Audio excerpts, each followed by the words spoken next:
tripping. I go to the hole with the rock like Pippin. Yeah. I'm okay. What up, though, and welcome to Woodward Heavyweights Live on WoodwardSports.com. I'm Eazy, joined by Raxter. Hello. Young Chris, Nicholas Kohloff. Smash that like button. Be a friend. Tell a friend. Share the stream. First and foremost, I got this to say. All right. I have a son, a mortgage. If you ever scan that Woodward Sports link for the Caesar Palace app, make sure you hit me up. He's got a second Make job. sure you hit me up. He's got a whole ass another job. Benny works full-time. I don't. Has no kids. I have kids. 0 kids. I have 4 kids. 0. None. 4 kids. I have you guys met my kid. His doesn't exist. Yeah. Never talk. You hear him say F kids. Yeah, F them kids for sure. Just saying. Because they cost me a lot of money. And, child support. No kids. It's tough. So use Benny's promo code. Yeah, so Promo code. while you're using Easy's promo code, I'm saying, hey, welcome. If you guys missed the show yesterday, it's on you. I mean, what can we say? No, we'll get that back up at some point. But moving on, you see the Texans' new unis? Yeah. Sex. Pretty fire. Pretty far. I'm not gonna lie. Like, we had the number one best new uniforms. Mm-hmm. Maybe until now. Maybe until now. These are sick, man. Those red ones especially. Yeah, the red ones are really hard. I like the blue trim on the outline of the numbers Slick. in those ones. Dude, It's homage to the Oilers. the H logo's pretty sick. Those are nice. They did a good job with those for sure. Just another reason to love the Texans. Yeah, but they're pretty sick. People said Ella Father Spenny. It says Exo Screens. Yeah. Spenny has a kid. His name is called the IRS. True. Yeah, I got to deal with that situation too. And I have a kid. I got 2 kids. 0 kids over there. Yeah, Chris doesn't have any kids. I have a pet. It's the exact same thing. How many times have we been over this? No, I wanted to show those unis. I thought they were pretty sick. Like I said, I thought the Lions are the best ones up until those came out. Did you check those out, Nick? Fire. It's hard to compete with the Lions, but I mean, damn, they're neck and neck. I don't want to say they're better, but it's right up there. I feel that's fair. Chris? I think they're better. I'm not gonna lie to you. I really like the Detroit Lions uniforms, but those are cold. But you know what? It's just looks. How do you play? Lions versus Texans Lions in the versus Super Bowl. Texans, Super Bowl. Lions That'd be fire. wear the blacks. Texans wear the reds. That would be crazy. I'm here for that. Be I'm here for crazy. that. It's crazy. There's actually like a NFL fashion page, something like that on Twitter. And they said that before they even actually no, their unis get leaked when they posted that. Ooh. They posted that the Super Bowl. They said the Super Bowl we all deserve is Texans versus Lions. For real? Yeah. Hell yeah. I'm here for it. Hey, Lions are I put this on my Twitter last night. If you guys aren't following, it's @SpeakySports_. Shout out. It's not anything anyone hasn't said before, but I watched this video. Actually, we have the video, if you don't mind playing that, Chris. And you can keep it, the mics unmuted if you like. But I watched it. I was kind of tripping out seeing the draft, in our city. Yeah. It was This looks cool. cool. You could let this loop for a little bit, too. It's just, because I had to watch it a couple times. That's actually pretty cool. Kind of wild. Here for it. Yeah. But it's crazy the shift change this franchise has taken with Sheila as the owner. Her first move was firing Quinn Trisha. Yeah. Both Bob Quinn and Matt Patricia got them the fuck out of there. Following move, right? She hired a football mind to help her make these football decisions. Mm-hmm. That was Chris Spielman. And Barry Sanders, too. I feel like he's more of the face of the Renaissance. That it actually became. Following the hiring of Chris Spielman and Barry Sanders, they go on to hire Brad Holmes, Dan Campbell, right? You move forward, you win the division. Drafted Penei Sewell with your first pick. Yeah. You win your first playoff game in over 30 years, over 3 decades. Mm-hmm. You win the division. For the first time ever. And then following it, it's poetic almost. Following winning the division and the playoff games and going to 1 game short of winning the Super Bowl, you host the draft in your hometown. It's right after. What are the odds of that? You love it when a plan comes together. Sheila Ford Hamp has been orchestrating great moves for the Lions since she's, gotten the reins, and we are reaping the benefits of it. We're seeing the fruits being, bared by this Sheila Ford Hamp tree. So it's awesome to see. She deserves all the flowers. She deserves all the praise. And yeah, congratulations to the Lions. Congratulations to the city for finally having this. Ooh, that would be sick. ETN, the Bengals white versus the Lions black. That would be a sick matchup too. Gotta add some more to this real quick too. And shout out to Chef for reminding me. Mended the relationship with Megatron, Calvin Johnson. He's back with the organization. Mm-hmm. And you got a Barry Sanders statue too. She's goated. Yeah. She's goated. What's the mom? The mother of revered? Martha Ford. No, and the Bene Gesserit. Yeah, but what's Reverend Mother? The Reverend Mother. Yeah. She's the Reverend Mother. She is the Reverend Mother. Lisa Nagaib is Dan. Nagaib. It's Brad.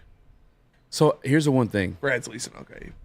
And I don't want to spoil this. If we speak on this, is it spoiling it for other people? For what? Like doing references to these people? No. Okay. If you haven't seen it yet, it's your own damn fault. And It's you the know best what? movie of all time. You should have seen it. You'll get lost in it anyway. So like, yeah. So I don't even feel bad. I have this question because I said this about Jared Goff, but almost like a troll to the Jared Goff slappies. Because at the end of the day, he's still technically a false prophet, ain't he? It's like, Paul Atreides. yeah. Yeah. But for the positive I am side, Paul Atreides, Duke of Arrakis. good movie. If you guys haven't seen it, you're Fantastic truly movie. fucking up. Saying it's a good movie is disrespectful. It's an amazing movie. But yeah, the Shield stuff is immediately what I went to when I looked at that stage and thinking about how far this franchise has come. What were you guys' first thoughts when you saw that thing getting set up? I mean, yeah, it does kind of set in when you actually see it getting set up. You actually see the stage down there and all the crews and the NFL buses and all that stuff. Definitely hits different, but it's awesome, man. It's awesome. The city deserves it. So I'm excited to see and enjoy the party this weekend. It's gonna be a lot of fun. Nick, you stay downtown. How often do you get to see like all that? I saw the electric boxes. They're all like painting the color of like legendary. Yeah, I've gotten a wake up at like 6 in the morning from this hotel that's trying to get finished across the street. It's not gonna get finished, but they're working on it 6 a.m. every single day, trying to like just the loudest noises, trying to figure this thing out. But this is incredible. I saw a video of Nashville like a few years ago, back in like 19, and it was like 300,000 people, and like you just see like the just waves of crowd. Like I'm so excited for the city to get this chance to shine, because I feel like they've been slept on so long. It's almost like the Lions, you know, like they're finally like turned a corner, and I'm just super happy for these fans because they deserve it. So let's throw on a good show, you know, obviously, hopefully everything goes smoothly, and that's where I'm at with it. I'm just super excited for these fans and this city. PFS top 10 teams. Oh, that's I awful. do have that list if you want to do that as a You want to do it as a topic? topic, yeah. Yeah, I'm down to do it as a topic. We could talk about Scooble now and then That do it just as the pissed first. me off because I already know what the list is. Yeah, we can talk about Scooble now. Get it out the way. Yeah. Scoobs. Scoobs went up there and It's he no longer hype, baby. he pitched a Cy Young start. Like he went out there, he had 9 strikeouts in 6 innings, was throwing upper 90s, almost touching triple digits. It was awesome. It was awesome to see Tarek Skubal go out there and be the guy that we know he is. Against the Rays, I get it, but still, the Rays are a good team. They're not the best hitting team, but he went out there and he absolutely lit them up. So it was awesome to see. 9 strikeouts, 3 hits, no walks. Yeah. Freaking no runs. I think he finished like a 1.7, I think, ERA. Which, like, I'm got sorry. a I'm sorry. He's at 1.7. 1.8 on the year. Yeah. Is where he's at. I apologize. He's a fucking man. He is the fucking man. 9 strikeouts to go along with it. I think it's cool because He looked like the Cy Young frontrunner. He Yeah, looked yeah. like the guy that we've been hyping him up to be. He looked like the guy that's going to go out there, be the ace of this staff, be the horse, and try to get this Tigers team every 6th day a win. And you love to see it. You love to see it. shout out to Parker Meadows. Yeah. Shout out. Shout out. But yeah, it was So someone said Javi had a big game last year. Javi had a couple hits, made a couple nice defensive plays. If he can just do that, Yeah. just please just be average when it comes to hitting, because like he can make a difference defensively, and honestly it would mean so much for this team if he was just average in general. But when it comes to Scooble, just pulled up the odds for you guys. He's at plus 500, currently second, slightly behind Corbin Burns at plus 470 for the Cy Young. So when we talked about it prior to the season, that was the time to hop on. You're not getting as much juice now, but if we give him any sort of run support, you're winning that game. Yeah. Like, that's how I feel going into it. If we can put up more than 3 runs, I feel great the way this bullpen is going and the way Skubal's pitching. And I wanted to shout out Mize. I know we didn't touch on baseball yesterday, but sub-3 ERA. Shout out Casey Mize and Tariq Skubal doing what they need to do. Yeah. That's limiting runs. Amen. I apologize. I was making a poll. No, it's true. It's what you expected to be is these two guys leading your rotation.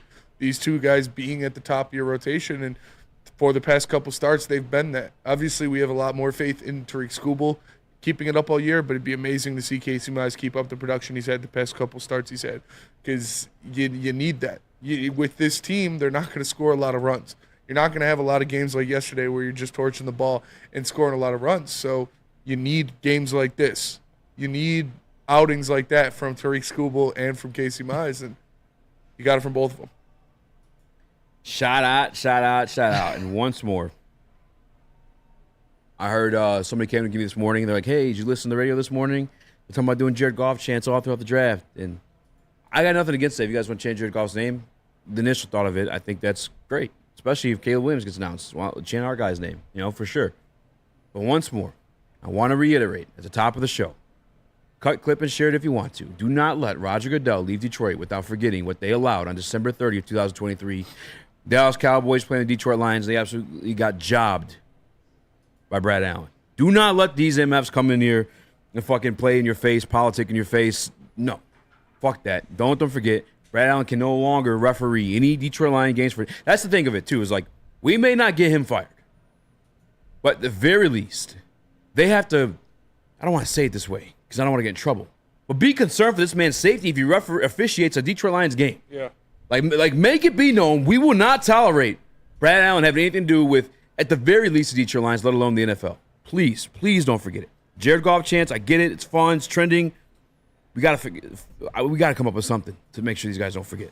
But let's go to break. I'll be pissed off about something else when we get back, and that is the PFF top 10. This is literally, we'll get to it. I gotta tell you about Shake Shack first, guys. They extended the promo deal. You can get a free Shake Shack Chicken Shack burger. All you gotta do is type in the promo code Woodward with a purchase of $10 or more. Again, that's in person, online, or even on the Shake Shack app you download today. Again, it's promo code Woodward for free Shake Shack Chicken Shack sandwich. And with the first pick in the 2024 media draft, Detroit selects Woodward Sports. Thank you for making us the #1 digital network in Detroit.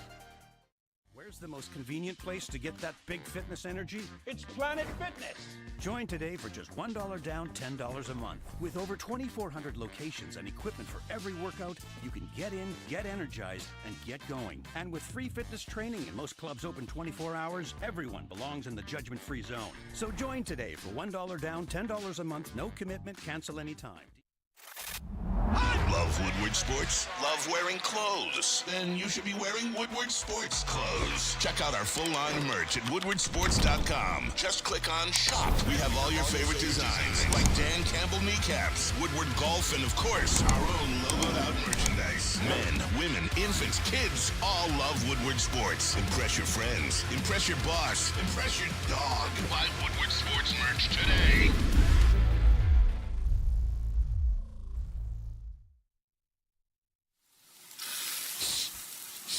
You smell that? That's Brad Holmes cooking. And the off-season smells good. Woodward Sports. Are you tired of wearing the same old Detroit sports? Detroit sports Merch. There you go. We It's just a new yell era as in you read. sports wearables, amazing apparel, ultimate swag. Get it all at woodwardsports.com. Click the shop tab today. Hoodies, tees, hats, all of that. Go to woodwardsports.com. Click the shop tab today and get yourself some brand new. What up and welcome to Woodward Heavyweights live on woodwardsports.com. I'm Eazy, joined Hello. by Spinmo Rax, Christopher Columbus, No. Jeffrey Mayer. No. Jeffrey Mayer. Who's that? Yeah. It could I be think he somebody. was trying Sounds to like a say name. Jeffrey Dahmer? Yeah, I think he was trying to say that No, one. it's Jeffrey Mayer. No, Nicholas Kohloff, a.k.a. Detroit Mario. Let's go. Smash the like button if you guys haven't already. It means the world to us. We are on during drive time, so now everybody can see us. So help the algorithm, help us. Also, be a friend, tell a friend, share the stream. I'm so disgusted by this top 10 from an organization that claims to be like studied, studious. They make their own stats and hold their nose high, and they power rank players based on tape and all this good shit. To then come out with a top 10 pre-draft top 10 that looks like this. Chiefs number 1 makes sense. Already got probably number 2. Not gonna lie to you, but it's 2 versus 3. I personally have the Ravens second. 49ers, whatever, that would make sense. Number 4. That's fucking crazy. Number 4. That is crazy, bro. In the entire National Football League, The for Dallas some Cowboys? God-given reason, the Dallas Cowboys sit as the 4th best team in the pre-draft NFL power rankings. The Cowboys who lost the very first game of playoffs, the Cowboys that barely beat the Detroit Lions at home, the Cowboys that lost to the Miami, actually no, I think they beat the Miami Dolphins. The Cowboys who have 1 win, 2 wins over teams over 500 last season, who did nothing but lose players. Tony Pollard, gone. Yeah. Tyron Smith? Yeah. Gone. Yep. They didn't sign anybody. They signed Eric Kendricks. That was it. That's all. Skip Bayless gave out the most Glazing. glazing. No, it was the pausiest, no diddiest tweet of all time when he said all in my ass. And because they didn't do anything. Oh, that's a clip, Nick, for sure. The Cowboys didn't do anything. All in my. Skip Bayless literally said, all in my ass. Clip it. It was I couldn't believe this is awful. This is malfeasance. This is glazing. PFF, you guys are nerds. You got to be better nerds than that. Stephon Gilmore gone. I'm pretty sure. Is Brandon Cooks still there? I think Brandon Cooks is gone. They lost. I'm pretty sure they lost an edge rusher, Michael Gallup. How? Oh. Here's a list of names. Tyler Biedes, not familiar. Not gonna lie. Tony Pollard, gone. Tyron Smith, gone. Doris Armstrong, gone. I know him. He's a dog. Neville Gilmore, gone. Defensive tackle. Dante Fowler Jr., gone. Michael Gallup. Michael Vick. Leighton Vander Esch, retired or cut? Yeah. How do they jump to 4? How the fuck does that team jump to 4 when they weren't even 4 to begin with? How does that happen? How do you represent yourself and your company as the fucking big brain nerds of the fucking place, and you want to be taken seriously, and then you fucking come out with power ranking with the Dallas Cowboys at number fucking 4? What the? In the words of Stephen A. Smith, he was smoking crack. This is just so ridiculously terrible. This does not make sense. There's no reason the Cowboys should be at 4. Throw up the list again, Chris. I want to see who's at 5. The Eagles are number 5. Eagles at 5. There's what? There's arguments to be made for the Eagles because I do really like the coaching hires they made at defensive and offensive coordinator. Still, they lost first round. Lions should be ahead of the Dolphins. Lions should absolutely be ahead of the Dolphins. Texans, you can have a debate. But the Lions at number 8. And the Cowboys at 4. Did they I see what I think. I think this is a typo. No. I think they meant to put the Lions at 4. They know what and to do. And the Cowboys at 8. Because if not, you guys have lost all credibility, PFF. That is blatantly awful.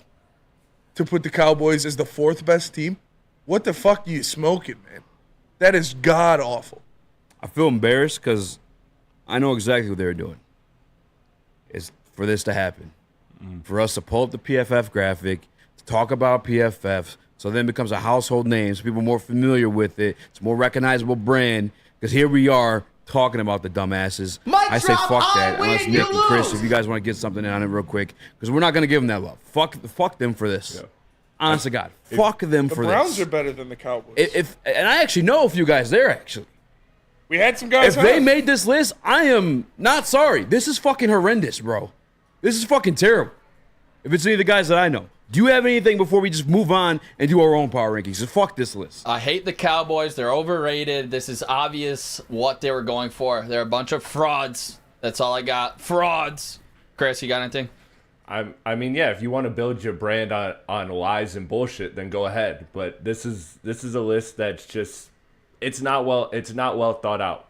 Or if it is well thought out, it's with the intention of getting fan bases riled up. And I know we're a Detroit sports network, but how can you look at anything the Cowboys did in the last month and a half of the regular season or of the football season and look at what the Lions did and say, yes, the Cowboys are better than the Lions? You can't. Have some shame. They're not better than any other. They're not even in the top 10. Have some How self-respect. about I tell you that? They're not even in the top fucking 10. True. I would take every single team on this graphic over the Cowboys. And I would take the Browns over the Cowboys. You got the Browns, the Bucks, Do they have Steelers. the Packers in that top 10? Yeah, what about the Do they have the Packers? Packers who beat them? The Packers at who I would beat take the their Packers over the Cowboys. at their home stadium? Yeah, Come at on. their own stadium in the playoffs. They don't even have them over them. Like Jesus. And again, like I think context matters with this list too, because okay, Dak had an incredible season by his standards. He is never going to finish second in MVP voting again. I'm sorry, that's not happening. I know X. a lot of that was narrative, but you had his best season. Like you cannot set that as the bar of expectations of this is Dak going forward. That's not it. It was an overachieving season, and they failed worse than the Lions. How are they over them? How? You ready for the correct top 10 power ranking? Number 1, the Kansas City Chiefs. Yes. Reigning defending champions. Number 2, the Baltimore Ravens. You want to make an argument for the 49ers? How about I tell you about on Christmas night, I watched Brock Purdy get benched in the fucking game because the Ravens were whooping the fuck out of the 49ers that bad. And they added Derrick Henry. And the referees gave them a freaking, what do you call it? Safety. And they signed Derrick Henry. And they signed Derrick Henry. That's a phenomenal point. 49ers 3, Lions 4. This top five. Number 5, the Houston Texans. Yeah. Number 6, this is where you guys have stuff to say. I love this list personally. Eagles. Number 6, Eagles. Number 7, Bills. Moving on. Number 8, Dolphins. Number 9, Bengals. Number 10, Packers. I'd put the Bengals over the Dolphins and the Bills. Even though they lost DJ Reader. Yeah, they got Sheldon Rankins. They're going to draft another guy. Reader. With their offense, with Joe Burrow coming back healthy, I'm taking that over a Bills team that lost Stephon Diggs and Gabe Davis. So 6 Yeah, I'm Eagles, with ya. 7 Bengals, Yeah. 8. Bills, 9 Dolphins. I'd put the Dolphins over the Bills too. I can't. The Dolphins did lose a lot on defense though. They lost the division to the Bills. It was like before the game, remember? Yeah. At the end of the season. But Yeah, yeah, I the didn't Bills also lost their 2 best receivers. I know, but I They didn't haven't like replaced them with anybody. the way Miami went They'll out though. replace 'em. The way Miami went out though, that last little stretch of the season plus the playoffs, they just didn't Tons of look good. injuries. And again, I'm talking about Josh Allen versus Tua. Like, I know he lost weapons, but I'm still taking Josh Allen to be able to make Fins it work. lost the whole defense. Yeah, they lost Wilkins Xavier and Howard. Van Ginkel and Xavier Howard. That's fair. That's fair. So Yeah. you know what? Bills over Dolphins. I'll put the Bills over the Dolphins. All right, so we have so we have 6 Eagles, 7 7 Bengals, 8 Bills, 9 Browns. Packers? Then 10 Dolphins. Ooh, the Packers too. I'd put the Packers over the 9 Packers, 10 Browns. Dolphins or Browns. Who are the Browns I rolling just- with the quarterback? Are they just going back with Deshaun Watson? Hopefully he's not ass again this year. Deshaun, I so. think you have to. Yeah. There's so Oh, yeah, much they have money to. tied in. He's all guaranteed. Yeah. Do you guys see any Locked and world loaded. where he comes back and it's old Just Deshaun? Oh, of, like, Jets Houston could be in there, Texans? says ETN. That's a good point. That's fair, but What Aaron about the Rodgers Chargers? is not. yeah, that's fair. If No, Aaron no, no, Rodgers Chargers, no is Chargers. healthy, the Jets are there. If Chargers take a dog in Chargers in the need a whole top team. 10. Chargers need a whole team, man. Your Chargers got to prove it. They need a running. Who's their running back? They signed J.K. Dobbins. it's gonna soon to be Blake Corum in But the third. is there anyone, I guess, whether it be the chat in this room, that would like to insert the Cowboys in that top 10 after losing Tony Pollard, No. Armstrong, No. Gilmore? They're borderline top 15. That's just insane. I to would me. put. So we already talked about. We have our top 10, and then teams outside of the top 10 that we could argue were Browns. Who else did we say? Bucks, Bucks, Rams. Steelers. Steelers. Yeah. What up, Chris? I'll do one Jags. better. I think it's more, Jags for sure. I think it's more likely that Dallas places 3rd in their division than 5th in the NFL. I would agree with that. Yes. Yeah. I don't think they're going to do either. But Yeah. I wish PFF was a sports book. Whoever made that was like a sports book. I put the money on that not happening. I put my house on it. I put my Who you mortgage got? on it. Who do you like coming up in that division? I don't like Washington or the I don't like Giants? anybody, but I know they're not a top 5. Yeah, like I the do. Eagles are Yeah. good, but they're definitely the second best team in their division. Or, I mean, Yeah. Daniel Jones. I mean, I don't know what the but they're Giants are definitely doing. not a top 5 team in the NFL. Is what I'm saying. Oh, definitely. Yeah, yeah. Like I'm basically betting on it's more likely that the Giants somehow have a better record than a Dallas having a top 5 record in the NFL. Is essentially what I'm saying. Okay, I like that. I'm picking up what you're putting down. Yeah, I'm not Thanks, you're my best bullshitting friend you. I here. think I actually like the. No, I'm not gonna say that. Damn, Milfs walk through.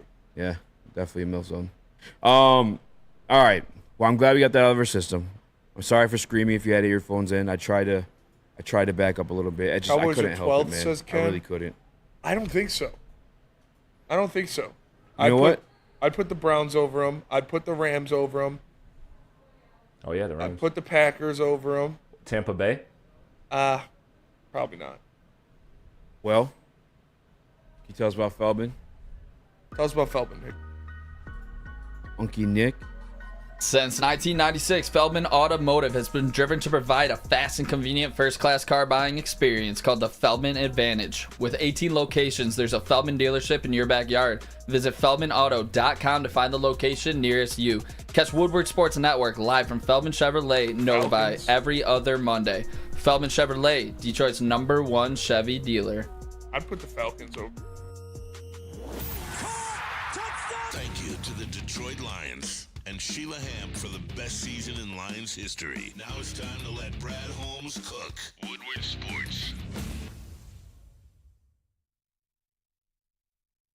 Braylon Edwards here, Premier Pet Supply. Man, just looking around, who's got it better than pets?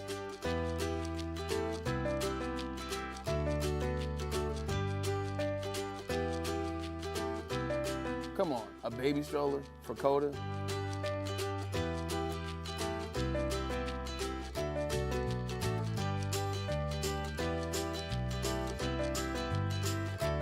A chef for Lola? Really?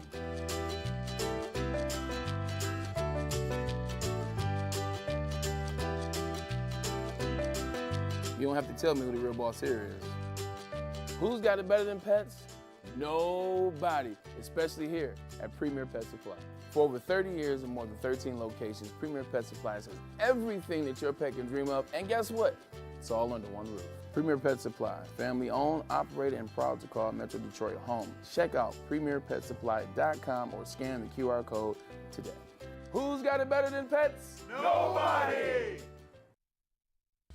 Game is won in the trenches, and our big fellas don't mess around. The Woodward Heavyweights on Woodward Sports.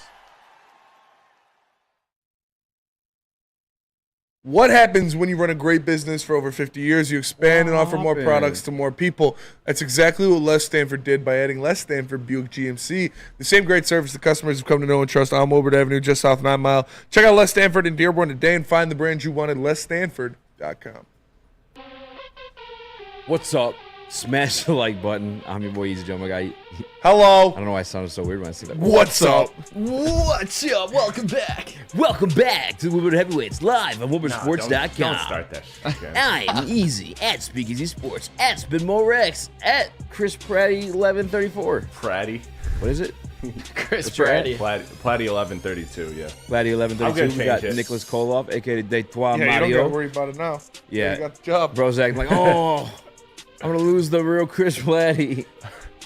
I was on that. Listen, bro, that was like a trend in 2000. What was it, like 13 or 11 when I did that? we The were real? Like real Rosenberg, real Rob Markman, all that. Wait, are you So, talking about famous people? yeah, like yeah. And I'm you're I'm putting those type of goals on myself. So The real You know? Chris Platte. you act how you want to fucking act how real. you want to I'm be. You know, what's that floss? I don't remember it offhand, but you know, Football. Dress for the job Alright, you want, not just the stop, job you just have. stop. thank you. Yeah, we'll let you go, Chris. Just let it go, man. Let it go. Yeah. Football. Sorry, brother. Not like your dreams. Keep going for your dreams. Just Yeah, don't let go of your dreams. Yeah, no. Just let go of the argument. Detroit Lions Fucking suck. Give up. have officially taken a top 30 visit with Xavier Legette, along with 13 other teams. Oh, it's interesting. Spinning. This is a guy we've kind of pegged as a Dan Campbell guy. Yes, he is. It's a guy that many people pegged as a Dan Campbell guy. He's overcome a lot in life. He's overcome a lot on the gridiron. And now he's being discussed as the 29th overall pick for the Detroit Lions. He's already been mocked to the Detroit Lions at 29 through Mel Kiper, too. Yeah. What's your reaction to this? I would love it. I would love it if they grabbed Xavier Legette at 29. This is exactly what the Lions need. He could fit that role of the Josh Reynolds departure perfectly. He's a more talented receiver than Josh Reynolds. Like I said, if everything goes right for him, if he is that guy and fits his whole expectations and what he can be, I picture him as an A.J. Brown type player in the NFL where he's big, he's physical, he plays like a running back even though he's a wide receiver. He can carry guys, and he runs a pretty complete route tree. This is a guy who can do multiple things. That versatility, we know that's something that the Detroit Lions love. That's something they value very highly, and Xavier Legette brings that as a wide receiver. You can put him in a lot of different places, ask him to run a lot of different routes. He's a willing and very capable blocker, which we know is big for Ben Johnson in this offense. So, yeah, I'd be extremely happy if they went out and got big country Xavier Legette, and not even to not, skim across what you just said, but he is a Dan Campbell guy. He's dealt with a lot of things growing up. He's had a lot of hardships that pushed him further. He's about that business boss. He seems like a great dude when you listen to him in interviews and stuff like that. Seems very friendly. You haven't heard anything about any bad things in his past or drama or scandals or anything like college that. Or high school. Yeah, he's Been in a motorcycle accident. yeah. Like, He's fought for his life. He's fought to be where he's at right now to put himself in a position to get generational wealth. And I would love if the Lions grab Xavier Legette. I think he's a great, great player, a great talent, and could be a very big asset to the Ben Johnson offense. Zero issue with it. I think he's one of the best guys at the catch. As Spade says, he's more than a willing blocker. He likes to get physical with cornerbacks, let them know that he's there. He's not shy around man coverage. He's not shy in zone coverage. He goes out there and he gets it. And like, as much as people were kind of like turning their nose up to this, claiming he's like a second round receiver, it's like, brother, don't let these mock drafts fool you. I remember Jahmyr Gibbs was a second round running back. Yep. I remember Jack Campbell was a second round linebacker. Yeah. Like, that's the guys that Dan Campbell and Brad Holmes are looking to get are guys that, one, have FBI, like football intelligence, guys that love the game, that's like their true passion, so they only commit to like getting better at that. They're not going to be in any off-field shit. And then again, the part of it too, he just so happens to ball. Yes. The dude balls. You like A.J. Brown as a comp. I like DK Metcalf a little more. I think no, he ran a 4.39. Yeah. At 200-some pounds. Mm-hmm. Like, he's a big boy. He's a big boy. He just fits everything they're trying to do. He fits everything they are. Not that they're trying to do. The Detroit Lions have done what they're trying to do. This next step is a Super Bowl championship. And people saying, oh, he's a second-round wide receiver. They're at pick 29. Yeah. We're not picking in the top 10 anymore. Great point. Pick 29 is pretty damn close to the second round.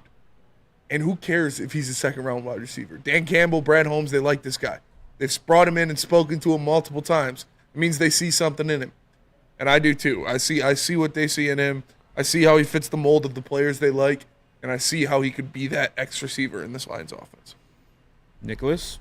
This is a spicy pick. There's no doubt about it. Obviously, it's flashy. It's sizzle when you're going wide receiver here. When you've already gone Jamison Williams in the first round as well, and we know St. Brown's already an all-pro. If they go wide receiver Xavier Legette here, I have to believe that they have faith in Marcus Davenport, James Houston on the edge, and I think that they're going to bring in a corner, a veteran, and maybe Gilmore towards the end of free agency after the draft. So that's what my first thought would be if they go Xavier Legette, but sub 4.4 speed, love the player. I think he would be dynamic in this offense, especially on some short routes, and we know he can go up and get deep routes or deep balls, so I would absolutely love it. But then it does make me think that they have faith in the ends opposite Aiden Hutchinson, and I think that they would go get a vet at cornerback as well. The guy we don't have in this offense is a guy that's going to like just go out there and get it in terms of like climbing up and grabbing those jump balls, those 50-50 balls. In this interview, he, I guess, told everybody the Detroit Lions was a top 30 visit of his. he had mentioned like that's something he spoke with on all these teams. Like the consistent thing they asked about him were those 50-50 balls, and I guess Broder makes he a good coined point. it something else. He coined it as like they're not 50-50 balls, they're my balls. And pause, but he's going out there and get it. That's exactly what he is. That's what we don't have in this offense. I feel like Josh Reynolds was that to a certain extent.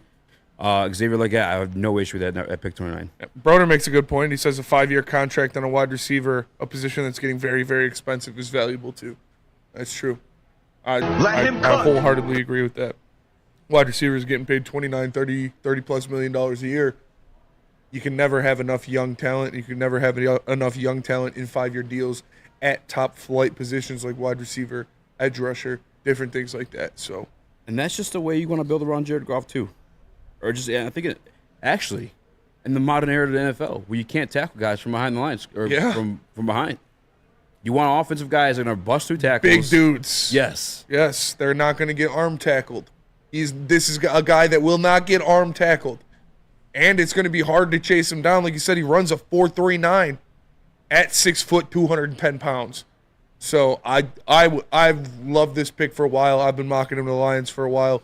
Yes, if we can get Xavier Legette, I would be extremely happy. Legette, sorry. So my question there is, do you believe that Brad has faith in those guys, like I said, if he does go wide receiver first round, to make this already elite offense more elite? Yeah, I mean, I think, again, like the modern NFL where you're not allowed to tackle these guys, it's literally, they're changing the rules. You can't literally tackle these guys.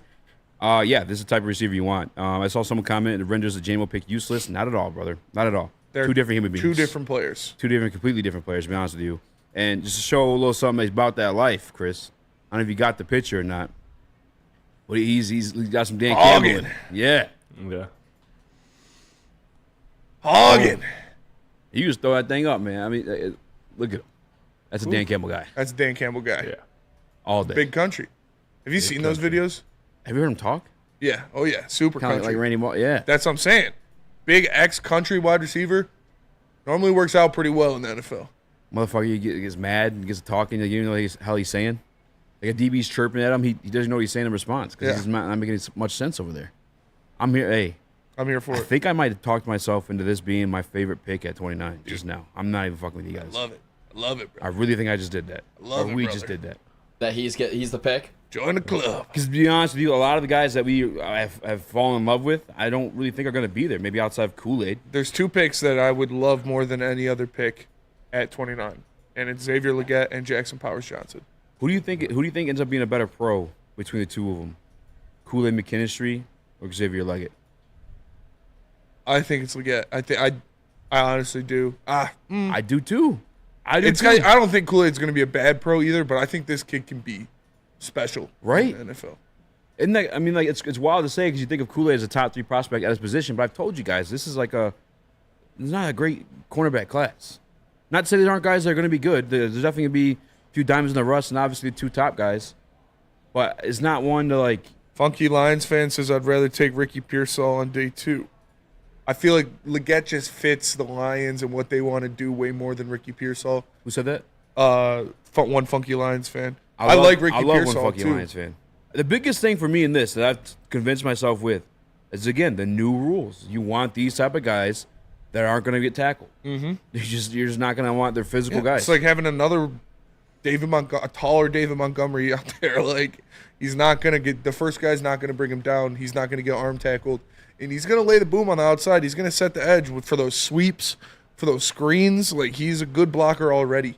Question. McConkey, Malachi, Corley, all those guys. Go ahead. Question for you fellas. With this already just ridiculously stacked offense with Gibbs, Laporta, Monty, J-Mo, St. Brown, how are you going to get the ball to this guy? That's what Eduardo O'Neill says. Just not a fan of spending your first on a guy who would be 4th in targets when you can draft an edge in the first who would be more impactful. There won't be an edge at 29 who will be more impactful than Xavier Legette. Yeah, so if you're talking about trading up to get a Jared Verse, yeah, that would be my best case scenario. But at 29, you will not find an edge rusher who's more impactful on this team than Xavier Legette would be. And there's going to be plenty of targets to go around. By the way, Josh Reynolds was the 3rd highest targeted receiver on this team. Usher in Xavier Legette. Yeah, there you go. Yeah, even if he's like the fourth, because we all expect Plenty of J-Mo balls to go around, man. J-Mo to take a step for sure. Yeah, I mean, here it is right here. Josh Reynolds, 5 tutties in the air. And even when J-Mo takes a step, J-Mo's not going to be seeing 12, 13, 14 targets a game. Like, a J-Mo stat line is like 7 touches, 5 catches, 2 rushes. I'd be thrilled with 7. 7 touches, 5 catches for 75, 85, 90 yards and a touchdown, and 2 rushes for 70 yards. Like, that's the peak J-Mo stat line. J-Mo's not a guy that you're going to throw the ball to 14 times a game. Nope. That's Amon-Ra and Laporta. Yeah. By the way, J-Mo on the same field as this guy.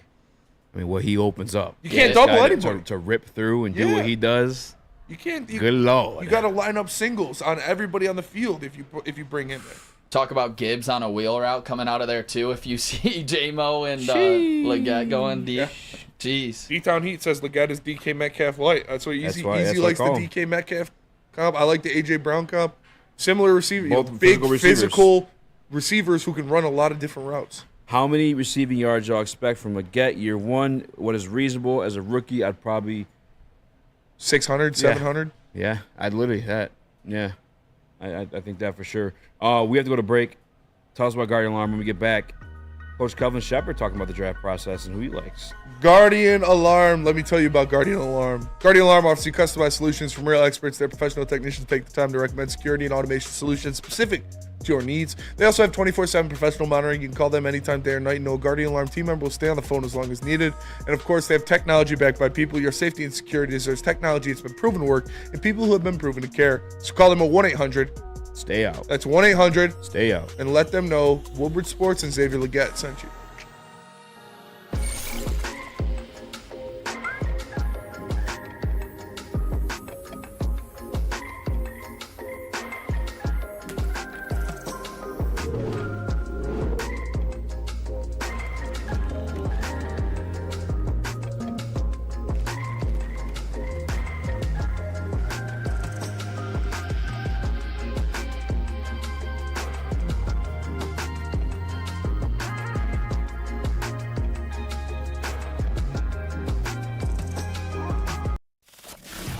Like to brag that we are the toughest sports network in Detroit, but we do have a guy named Darren McCarty on our side. Woodward Sports. Walk into any Lady Jane's Haircuts for Men for an award-winning haircut experience from one of our talented stylists. Enjoy a precision haircut, hot lather neck shave, scalp and neck massage, and a hot towel treatment to top it off. Enter for your chance to win the $50,000 Perfect Bracket Challenge. With more than 25 Metro Detroit locations, there's always a Lady Jane's near you. Lady Jane's Haircut for Men, open 7 days a week. Walk in anytime. Lady Jane's, it's wicked awesome. Is that an octopus in your pants, or are you just happy to see me? See what I did there? Go Red Wings! From Octopi Experts, Woodward Sports. Guys, Dispo Dispensary, Jars, all them boys, they're going to be there downtown this Thursday night for the draft. Make sure you guys are there for the 313 party. Party with us. Obviously, with Dispo being there, they'll hook you up with some things. So pull up, Dispo Dispensary, your local cannabis plug. How do you like working for, Dan and Brad in this process, and how do they incorporate you guys as assistant coaches into this process? And just from the outside looking in, Brad seems like a guy that is gonna, dot every I, cross every T, and take every evaluation, every person's opinion. Is that a fair assessment? And what do you like about being under Brad and Dan in this process in particular? Absolutely. The biggest thing I like is it's all objective. It's all, what do you think? I don't want to hear something, you repeating what I said, what Dan said, what AG said. I want to hear how you feel about the playership. And you may be right. That's the thing. A lot of times, like we had like 2 guys this year I know in my stack personally where Brad double backed and he's like, hey, that, like, how'd you get that? And I tell him, he's like, hey, I really appreciate that because that's not what I heard over here. He's like, so that's another perspective. And just to see, and I'm not talking about high pick guys. I'm talking about the lower tier players that's going to have to put on those hard hats. Yeah. And to just see, like, I don't know how anyone else does it. I've been fortunate to only be here so far on my NFL journey with Brad and Dan, and just to see the detail in it and to know I'm not wasting my time, because it's a lot of time that goes into this stuff, to feel a part of it. And once it thrives, we all are thriving. It's not just Brad. He won Executive of the Year, but he's one of the first ones to come in and say, we won that. And just to feel a part of a process and to see it kind of thrive, and 2-3 years later see players like Panay and all this, and to hear what we said about him in the draft room, just pretty cool. I love to hear that, man. Welcome back to World Heavyweights live on Woodsports.com. That was Detroit Lions linebacker coach Kelvin Sheppard speaking with Tim 20-Man, the 20-Minute Huddle podcast. I love to hear that. It just staples everything you kind of already know about Brad Holmes, but even opens it up to like how he gets it done. Mm-hmm. I mean, the definition of a leader is a guy that is going to allow, he bestows ownership in like your job. Like, in an instance, right? Nick's in charge of the sound booth. If Nick wants to make new drops, he can make new drops. It's up to him. You got to check in with me first. And it's on him, but he's going to strive to be great in doing that. Like, he knows that room best. It's like, who do you allow to like be in control of that during your show? It's Nick. Same situation with Kelvin Sheppard. Yeah. Right? He's in charge of the linebacking room. By the way, phenomenal job at being in charge of the linebacker room too. He's been phenomenal as a linebackers coach. Why wouldn't you want his take or his opinion on the type of guys that he wants in there? What type of guys he's able to mold, the type of guy he's able to tap into. That's who you want to have that conversation with. And beyond that too, because he caught at the end of there, he talked about Penei Sewell. He's also a guy who formerly played, who give Brad Holmes an idea of guys that gave him hell, an idea of guys that he hated going against. Like, it's the best form of leadership. And you talked about Brad Holmes bringing home the Executive of the Year, and he came back and he's like, this is all of ours. And it is that. Even if he disagrees, again, you're just more informed in the opinion you're making from then on. It's just A1, bro. A1. Again, one more time for Sheila, for Spielman, and everybody else who I guess we're in on making that hire. It's a phenomenal one. It's just another amazing hire in this Lions collaborative tenure. Like, Kelvin Sheppard is amazing at what he does. He's very insightful. He knows his shit, and he is a great linebackers coach. And it's been proven with the consistent play and how much better these guys have gotten. Alex Anzalone was a backup. He was an afterthought in New Orleans. I mean, he started, but he wasn't that guy. He comes here, and he's that guy. He's having Pro Bowl caliber seasons.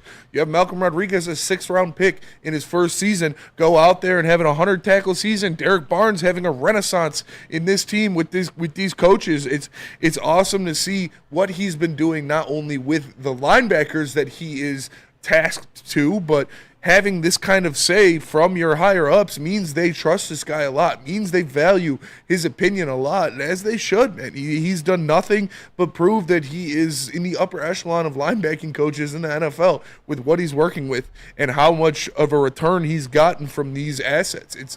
I love Coach Sheppard, man. I'm excited to see what he does with Jack Campbell going into next year, because I have a lot of high hopes for what Jack Campbell can be in this league, especially with the addition of a guy like DJ Reader. And you give a guy, Kelvin Sheppard, someone with that natural talent, that natural athletic ability and mentality to mold and turn into an NFL linebacker, you're just going to see great success. So yeah, you want to hear from him. Yeah, you want to hear his insight about especially defensive players. On top of that, running backs, different guys, the teams, the positions, the plays that he studies the most.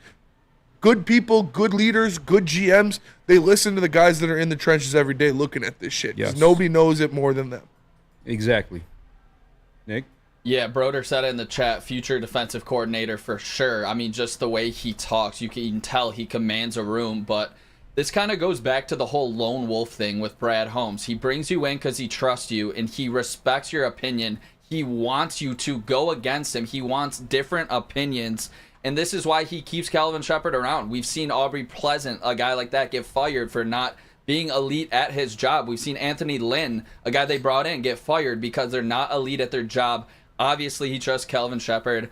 We're lucky to have him on this this Lions defensive staff. So I'm fired up.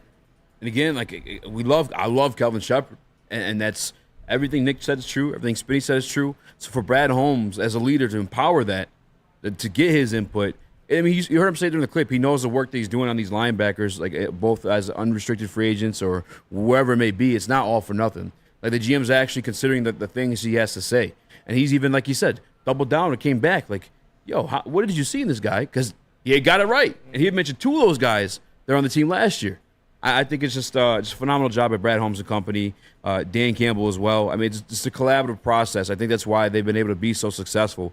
Because the one thing, when we first hired Dan Campbell and all these player coaches, I had a conversation with Glover Quinn, and he wasn't sold on it quite yet because he just wanted to see it in action. And he just, through his experience with player coaches in his career, you often get guys that played a certain style in their era of football. Mm-hmm. What happens is football changes. As we just said beforehand, like Xavier Legette, I think his value should be skyrocketing, as well as Malachi Corley for like the moves they can make with the new rules. Mm-hmm. Well, adapt to survive. Exactly. Some guys, some former players turned coaches don't have that. They only know the game as what they were brought up in. They only know the game as like the roots they learned it, and they can't adapt to those things. Luckily enough, obviously Dan Campbell's one of those guys who can adapt, and he hires as such too. And Kelvin's one of those guys as well.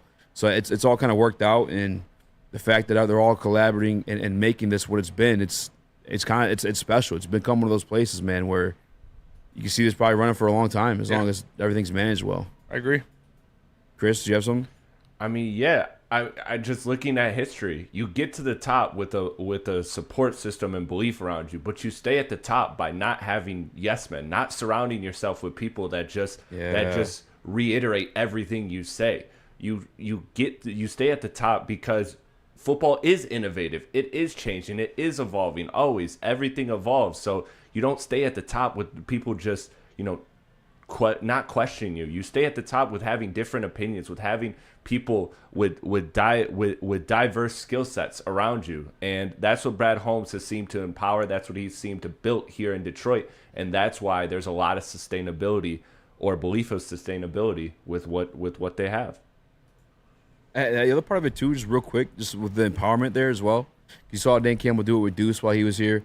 Obviously, they put Tanner Istran in a position where he could probably become the future OC. This team have Ben Johnson goes and takes on a head coaching job. Everyone's empowered to want to do more and strive to be better. So, like, for guys like me who are nervous if Ben Johnson leaves, you're the guys prepared to, like, fulfill that position. Yes.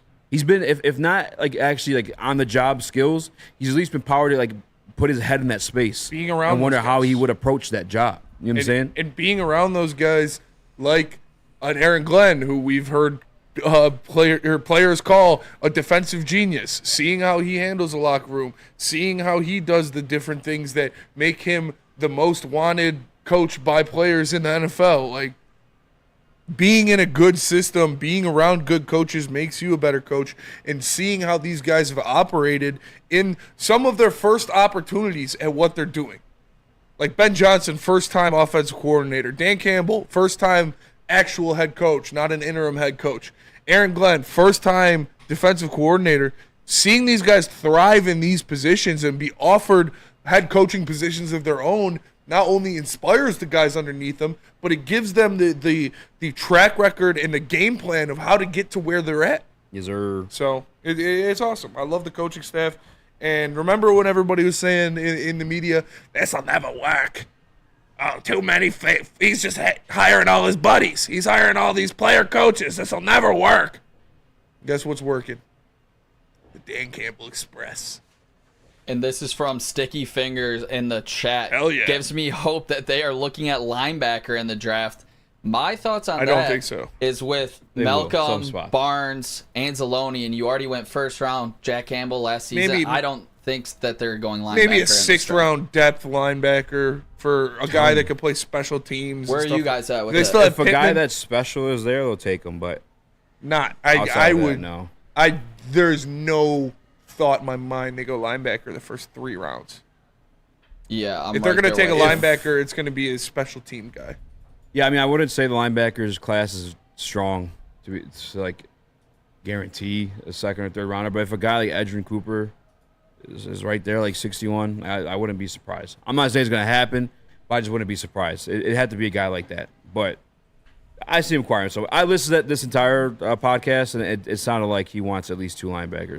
Wilson in the chat says definitely drafting a linebacker later. Yeah, like I wouldn't be surprised a later round guy for special teams purposes, especially with the new kickoff rules and stuff like that. Did they lose Pittman? Is Pittman still on the roster? No, Pittman's gone. Yeah, so that's a Pittman's whole. gone, Yeah. and Booner's guy is gone too from Trevor Nowaski. Yeah, Trevor Nowaski. We got to go to break, though. Well, you think about I Germ. have the wrong. You want to save it, Nick? Yeah, you got Germ.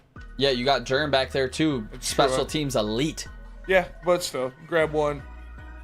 He's including Germ. In that podcast, Yeah. Germ was asking about who we replacing Pittman and Nowaski Okay. with. Yeah. Oh, for some special teams magic, some Dan Campbell specials back there. Well, let me tell you guys about Planet Fitness, because Planet Fitness is the home of the judgment-free zone where anyone, and we mean anyone, can feel comfortable and work on their fitness goals. At Planet Fitness, you'll experience a squeaky clean gym that has tons of equipment, a full-body workout in 30 minutes, and all memberships include fitness training.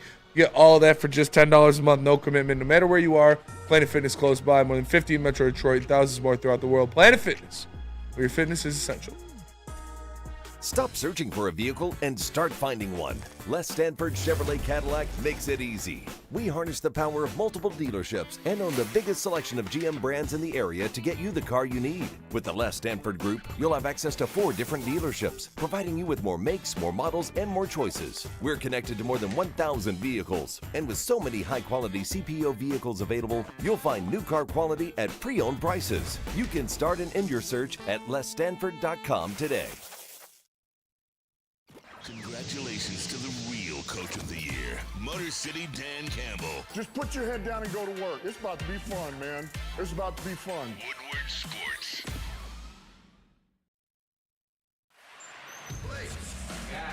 What's good, man? How you doing? What you got for me today? Let's have a look, man. I see the one I want right there. That's the one I'm looking for.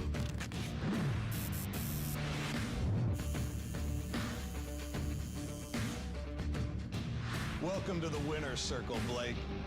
Hey. Figer Law. All we do is win. All we do is win. Premier Pet Supply, give your pet the best. Premier Pet Supply is hands down Michigan's best pet store. Same prices and all the conveniences the online and big box retailers, with one major difference. They're family and locally owned and operated for 30 plus years. Over 60 brands of food with nutrition experts to help you. Same day local curbside home delivery. Premier Pet Supply, give your pet the best. www.premierpetsupply.com. You know, I get Holly her food from Premier Pet, boy. Shout out to Mike from Premier Pet. Shout out to Holly. Shout out to Holly. Shout out to Mello. Shout out to Kobe. Shout out Rachel. Shout out Rachel. Shout out Smash Franklin. that like button, be a friend, tell a friend, share the stream. I meant to say this before the beginning of the last segment. I just want to explain myself, I guess, a bit, and I guess get your guys' thoughts as well. But I don't remember who asked it, but he asked you guys, you're not afraid of, if you draft Xavier like that, you're not afraid of J-Mo losing his wide receiver 2 spot. And I commented back, I don't know if you were booing me or not. I was booing you. I said, I don't know that J-Mo's wide receiver 2. Ooh. I don't know that he is that. I don't know that this is that type of offense. Ooh. I really don't. Number 2 in targets in this team is Sammy Lapotz. It's Sam Laporta. You said wide Stop receiver booing 2. me. You said wide receiver 2, though. You mean Wide like receiver second in 2. targets? I mean, that's the thing, though, is like, I don't know if he's going to be consistent enough to be a wide receiver 2. Like, I don't know if this offense prescribes to that. I think they just prescribe to, like, whoever's open on any given play. There's so many weapons and so many things that they could do. You can't really make a commitment to one guy being your wide receiver 2. At the end of the year, is there going to be a guy who has the second best stats in the wide receiver room? Yes. I don't think that makes them wide receiver 2. I think it's just like whoever's open, whoever it's drawn up for is what it's going to be. And I think that's what it was last year. Even with the return of Jameson Williams and Josh Reynolds, oftentimes wide receiver 2. They played back and forth with it. Actually, I think more times than not, it was Josh Reynolds. Yeah, Josh Reynolds was definitely the second receiver you were looking at, and that's what I think Jameson Williams is going to be. He's going to be the second receiver. There's like, you could say it. You can put it on there. Wide receiver 2. Jameson Williams will be the wide receiver 2 on this team next year. He's going to be going for 1,000+ yards. He's going to make some plays. He's going to be the second best wide receiver on this team next year. That's what wide receiver 2 means. Or shit. Easy. So first Bunch it's of golf. malarkey. Now it's J-Mo. You don't think J-Mo's going to take like a massive leap in year 3 when he's got a healthy training camp? He's not suspended going into year 2. I think J-Mo's going to completely explode, and we saw it in the NFC Championship game. I think he's going to be elite for this team next year. I think Goff was giving him that confidence at the back end of last year, where I think he's going to take that leap where we saw Goff and Reynolds have so much connection with each other. I think we're going to see a lot of that in J-Mo next year. Ooh. No, Easy's just mad he was giving out water to kids. No. He's mad he made us try that shitty ass McDouble with McFlurry. That was rough. That was rough. Did you see his latest creation? The ramen? It was just, it was eggs and ramen, and everybody's like, oh, that's not crazy. I eat that shit every fucking day. Like, what do you mean? I think it was a bunch of hot sauce in there. I've done that. Can I say ramen, hot sauce for sure. In the Tampa Bay games, was J-Mo like a huge thing, like a huge factor? Or in the Rams game? In the Tampa Bay game? Yes, he was. J-Mo? The first one? First one, he caught in the playoffs. Massive touchdown. I don't believe he was. And that's what I think it's going to be. But I think it's going to be more of that, where it's more of like it's just, that's what this offense, there's too many guys in this offense to say there's going to be a wide receiver too. It's just not fair expectation. I agree. I didn't say J-Mo's not going to play phenomenal when he gets his opportunities. I just think that's the style of offense this is. It's not a true wide receiver two. It's going to be whoever's open, whoever the game plan's tailored for. Amon-Ra's going to be your wide receiver one, hands down. That is the most guy. That's the guy he has the most confidence in, meaning Jared Goff and Ben Johnson, in terms of hands on those third and longs, third and whatever situations. Sam Laporta, I think he earned the right to be the number 2 in that situation. Ooh. Number 3 is going to be a pick of the cards, depending on the week, depending on the game plan. It's not a knock towards J-Mo. He's going to give you some stuff. It's just going to be like, it's a team that you could get that stuff against. Our guy Devin the dog in the Woodward Sports Chat says, Eazy is the new flannel Sam. Why do you hate Jameson Williams? No, I don't understand. It's not. How could I be the new flannel Sam when like the numbers suggest this though? You're wearing plaid, not flannel. So yeah, at least I have that. Like, it's not a hating topic. I mean, I don't know if Devin's messing around or not, but like he's messing around. Yeah, there's no way you could like hear this and think it's like a hating thing. It's just literally what happened last year, you know. And again, I'm trying to save J-Mo from criticism from the flannel Sams. I think Jameson Williams is going to be the wide receiver that has the second most yards, second most receptions, and probably the most touchdowns on this team next year. So the most touchdowns? Probably, yeah. Most total touchdowns. I think he has more than Amon-Ra. That's Dude gets a touchdown every 3 touches. So in a year where he's going to get a lot more touches than he's had, I expect him to get more touchdowns. And again, we saw it in the championship game, right? Like he can get it from running or from passing. Yeah. So like his versatility gives him the option to versatility. You know, How many touchdowns did Amon-Ra have last year? 9? 10. 10? 10, yeah. Yeah. Easy. Yeah. Does it change your mind at all? Like I said, like he was not healthy going into his first training camp, and then the second one I think also got hurt, and then obviously the gambling suspension.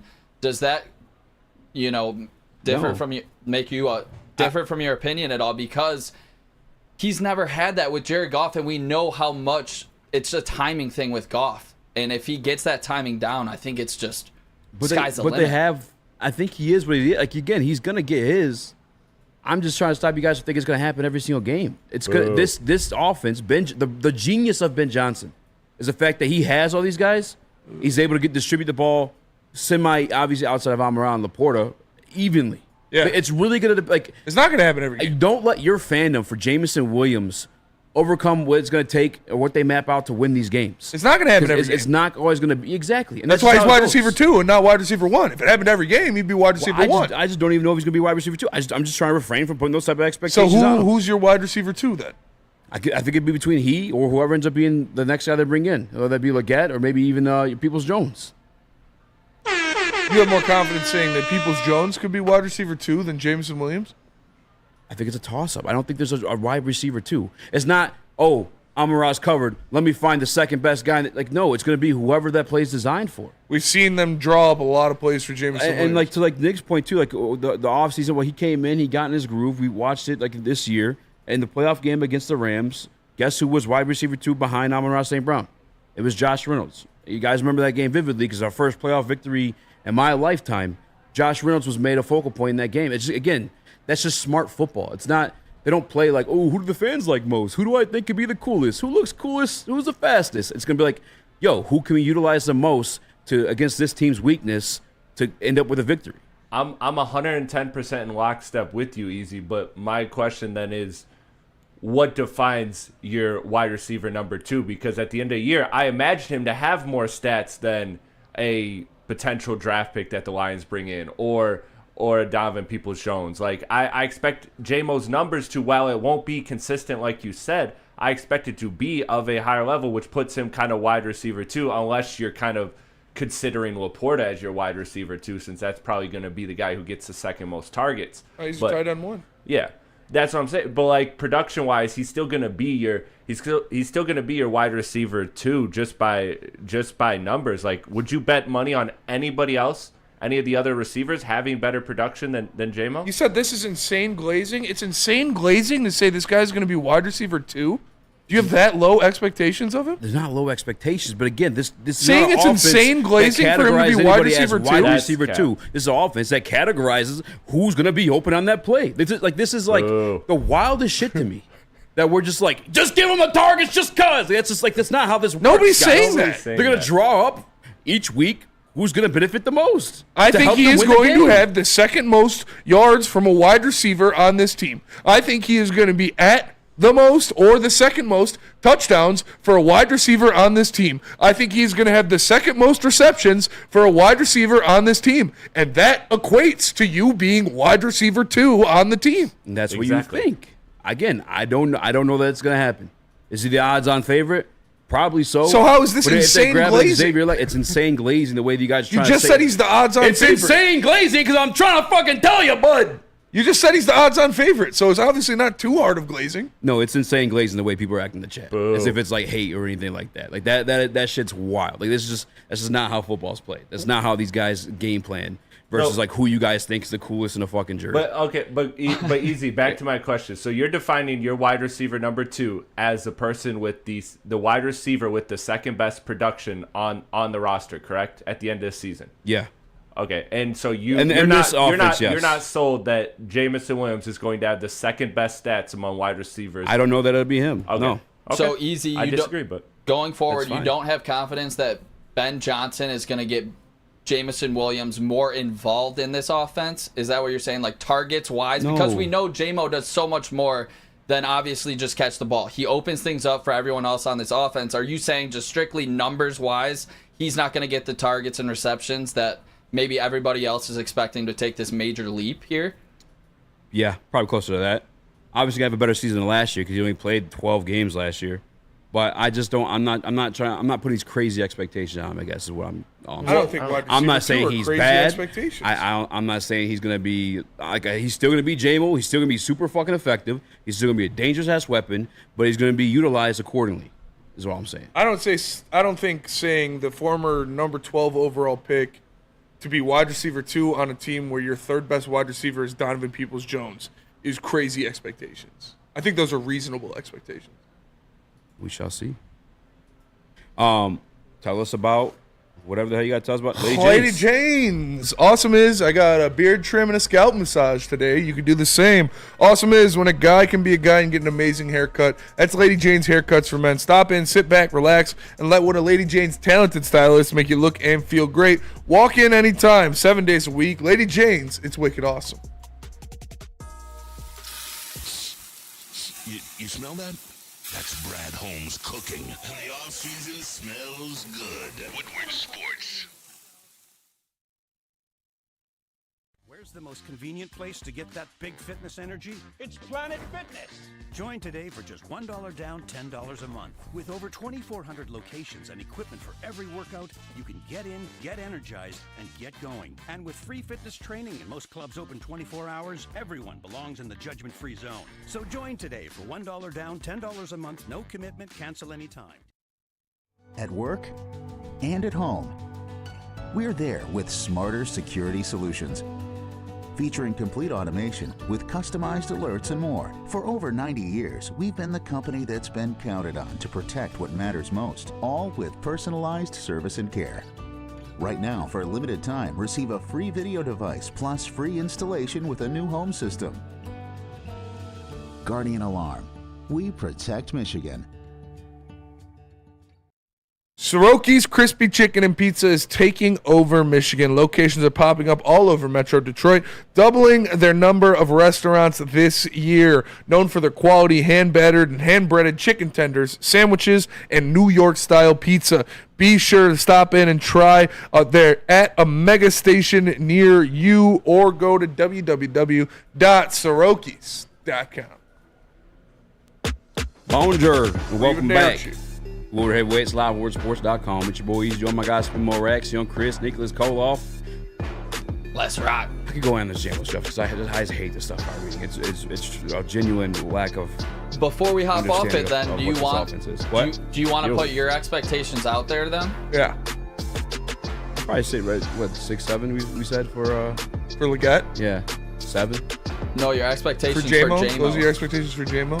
Yeah, 700. 7 tutties, 5 tutties, 5 to 7 tutties. 7 if you include rushing. Sounds like glazing to me. Sounds like reverse glazing. Definitely not reverse glazing. You're definitely reverse riding that boy though, doing tricks on that motherfucker. That's impressive. Yeah, but however, I just don't understand how saying he's a wide receiver 2 makes me dick riding. When you just said he's the odds-on favorite to be the wide receiver 2. But me saying it is dick riding. Because the number 3 guy, like I think Xavier Leggett. We got Xavier Leggett. Yes. Would you be surprised if he finished with more receiving yards than JMO? Yes. Because like JMO can be like literally utilized to get him the ball. Yeah. You know what I'm saying? Like that's how like this offense is drawn up. JMO is utilized to get Sam Laporta the ball. So you think Xavier Leggett's just going to come in week 1 and have an amazing connection of this with Jared Goff? And a lot of the plays that we witnessed last year, you would just know these things. Does Jared Goff not have to get on a good page with his wide receivers before he turns them into actual contributors? Have we not seen that happen? So you think that a rookie would just come in here and immediately take over, which is something that we've not seen happen for a new receiver in this offense? Amon-Ra St. Brown. After, 4 or 5 games in an entire training camp? Yeah. Could happen again. So Xavier Leggett's Amon-Ra St. Brown? Brother, I'm not telling you he's doing 900 yards. I'm not you always do this. You take some shit and you flip it to the way fucking extreme. I think Jameson Williams is going to be the wide receiver 2 on this offense next year. If that's glazing, then give me a Krispy Kreme sign. And again, this specific scenario too, when we're talking about people like him losing, is to a question someone asked: is he going to lose a wide receiver 2 spot if we draft Xavier Leggett? He's going to fight for it, man. Yeah, it's football. Yeah, this is a scenario we have an Xavier Leggett or like someone of that caliber. Yeah. As a 3rd. You also just said that you wouldn't be surprised if Donovan Peoples-Jones was wide receiver 2. Again, the way this, I don't understand how this is like a loss of like. Did you not witness what Josh Reynolds did in this offense last year? Like going into the playoffs even, where like he had a good stretch of games within the offense, within the rhythm of golf. Josh Reynolds was the go-to receiver in the game against the Rams. Mm-hmm. Like it's not like I don't understand how you guys are lost on that. The game plan is gonna vary from week to week to week. It is for sure, but I think Jameson Williams will be a constant in that game plan from week to week to week. What he does, what he brings to the table, how many touches he gets, I don't think that's gonna vary. I think what he can do, what he does on a field, how they like to use him, has been proven. I think the confidence between him and a constant last year. It was when they got the confidence. Proven that would have mean there was a constant. We saw the last couple weeks down the stretch of him making plays and them actually throwing him the ball. Did we? We did. I'm gonna pull it up. You have it up? I think he had like 7 or 8 targets against Denver. Denver alone. was the biggest one. I think he had 2 big ones against when we were at Minnesota. All right. Let's be clear. This is all positive conversations to have, though. If we get Leggett, this offense is going to be 100% elite. Well, so in Dallas, is, so. 3 targets. 2 games prior to that, great. 6 targets against Minnesota. We mentioned that. 2 games prior. And the 7 games, and then the 7 game. targets against Denver, which we mentioned that too. The game prior to that, just 2 targets against Chicago. Just a 1 target against New Orleans, but he had a rush against New Orleans, if I'm not mistaken. 3 targets against Green Bay. I mean, how many games do you guys? His last 5 games, he had what? 9, 10, 11, 12, 13, 14, 15, 16, 17, 18 targets. Like the statement when you said constant, like it wasn't that. There were 2 back-to-back of really good games. 6 targets, 3 targets, 2, 4, 3. Yes. 3. Well, so okay. And he had what? How many rushes did he had? He had 2 carries throughout that. 3. Well, I don't know how far you went. I did the last 5 games. Okay. So last 5 games, 1, 2, 3, 4, 5. Just the 2 carries, I think. I can't see. Yeah, just 2. 3. Easy. This goes He had back one to against Chicago, and he had one against New Orleans, and then the one against... Well, Chicago isn't in the last 5 games. He has one against Dallas as well. Yeah, it is. Last 5 games are Minnesota, Dallas, Well, Las Vegas. He didn't play in Minnesota. He was Los inactive Angeles. against Minnesota. Sunday, 12-24 against Minnesota, where he had 5 catches on 6 receptions for 43 yards. Last 5 games, Dallas, Minnesota, Denver, Chicago, New Orleans. Oh, you're doing regular season. Yeah. I looking at the playoffs, too. Oh, okay. I mean, if you feel this way, though, Eazy, if you feel this way that you're unsure about what JMO will if they bring will someone- bring. Yeah, but that's what I'm saying. So then does that highlight for you the importance of getting a wide receiver earlier in the draft?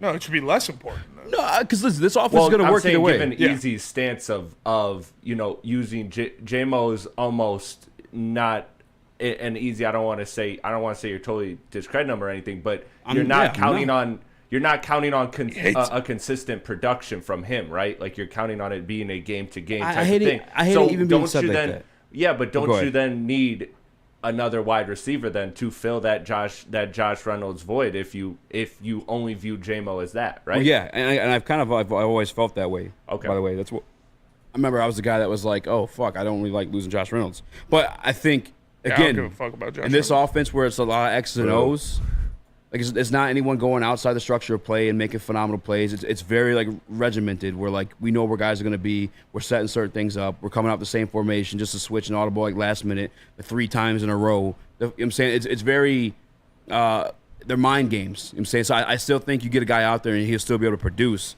DBJ in his second year with Jared Goff. Obviously, like Spinny said too, would probably take Xavier Leggett a little bit of time to get used to. So with what timing, Jameson Williams is, or what you perceive him to be in this offense, do you think that's a bad pick? Why are you trying to put me in a corner and say, do you think it's a bad pick? No, I don't.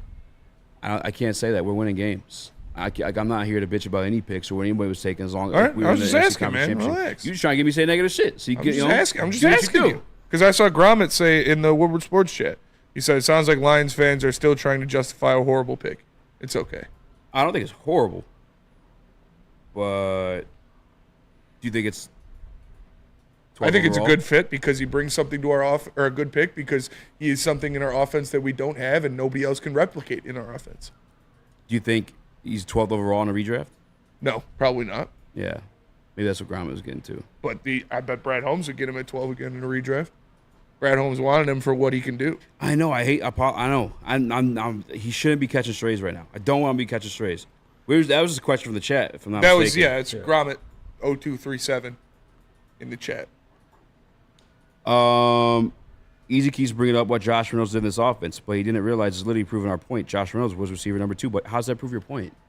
Josh Reynolds and Jameson Williams, 2 different human beings, brother. They're 2 different. So you put somebody in the spot that Josh Reynolds was in, and he's automatically competing for that wide receiver 2 spot. That's my point.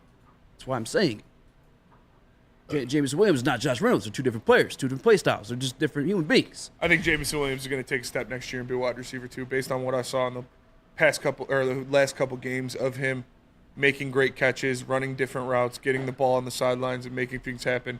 Not just being a deep shot only guy. Yeah, the route tree definitely opened up for him as the season progressed and everything. He was getting different opportunities, different looks throughout. Steve Wild says JMO is give the him new a whole golf offseason. season. And again, this is only brought up because somebody asked, like, then JMO can't be number 2 if we were drafted wide receiver, which Yeah, actually they made that point. But this is where this all stemming from, is if they draft Xavier Leggett, like what happens to Jameson Williams. He's still be productive. He's still going to be a boss ass bitch. Josh Reynolds bitch, saved your bitch. guys' asses. Josh Reynolds lost the season. No, just kidding. If you ask Nick, he did.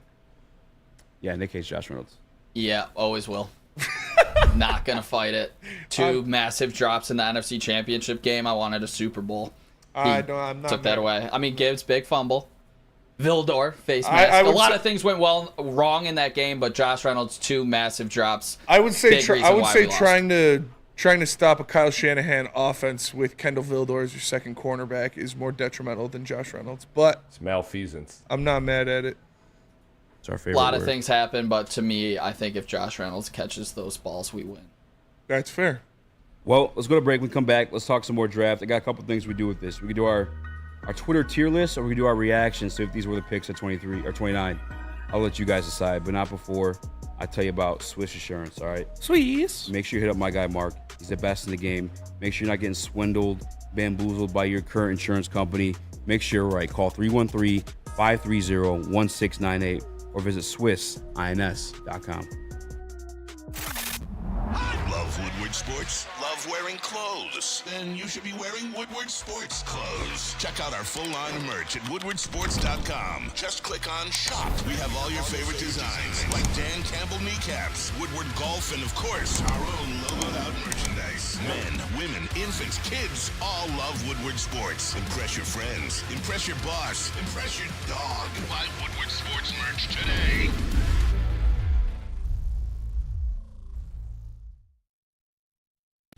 Game is won in the trenches, and our big fellas don't mess around. The Woodward Heavyweights on Woodward Sports. Walk into any Lady Jane's Haircuts for Men for an award-winning haircut experience from one of our talented stylists. Enjoy a precision haircut, hot lather neck shave, scalp and neck massage, and a hot towel treatment to top it off. Enter for your chance to win the $50,000 Perfect Bracket Challenge.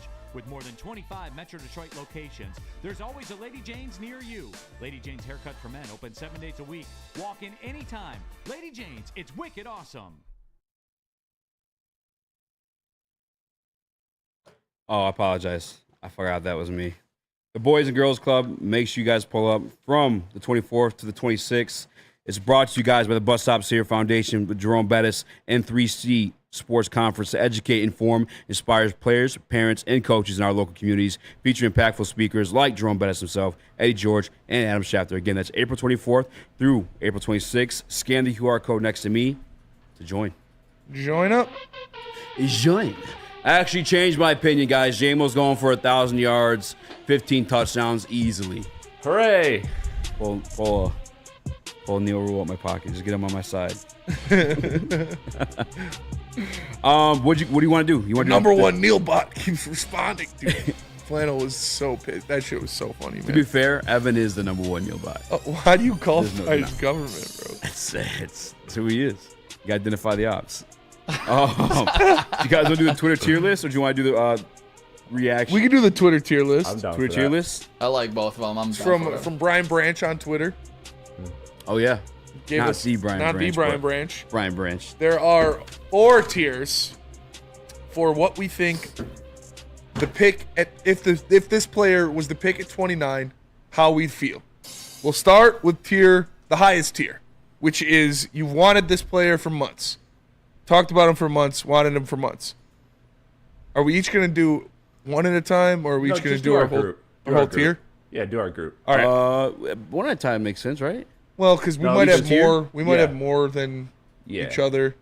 Well, Like I might have 2 players in this tier. You might have 4.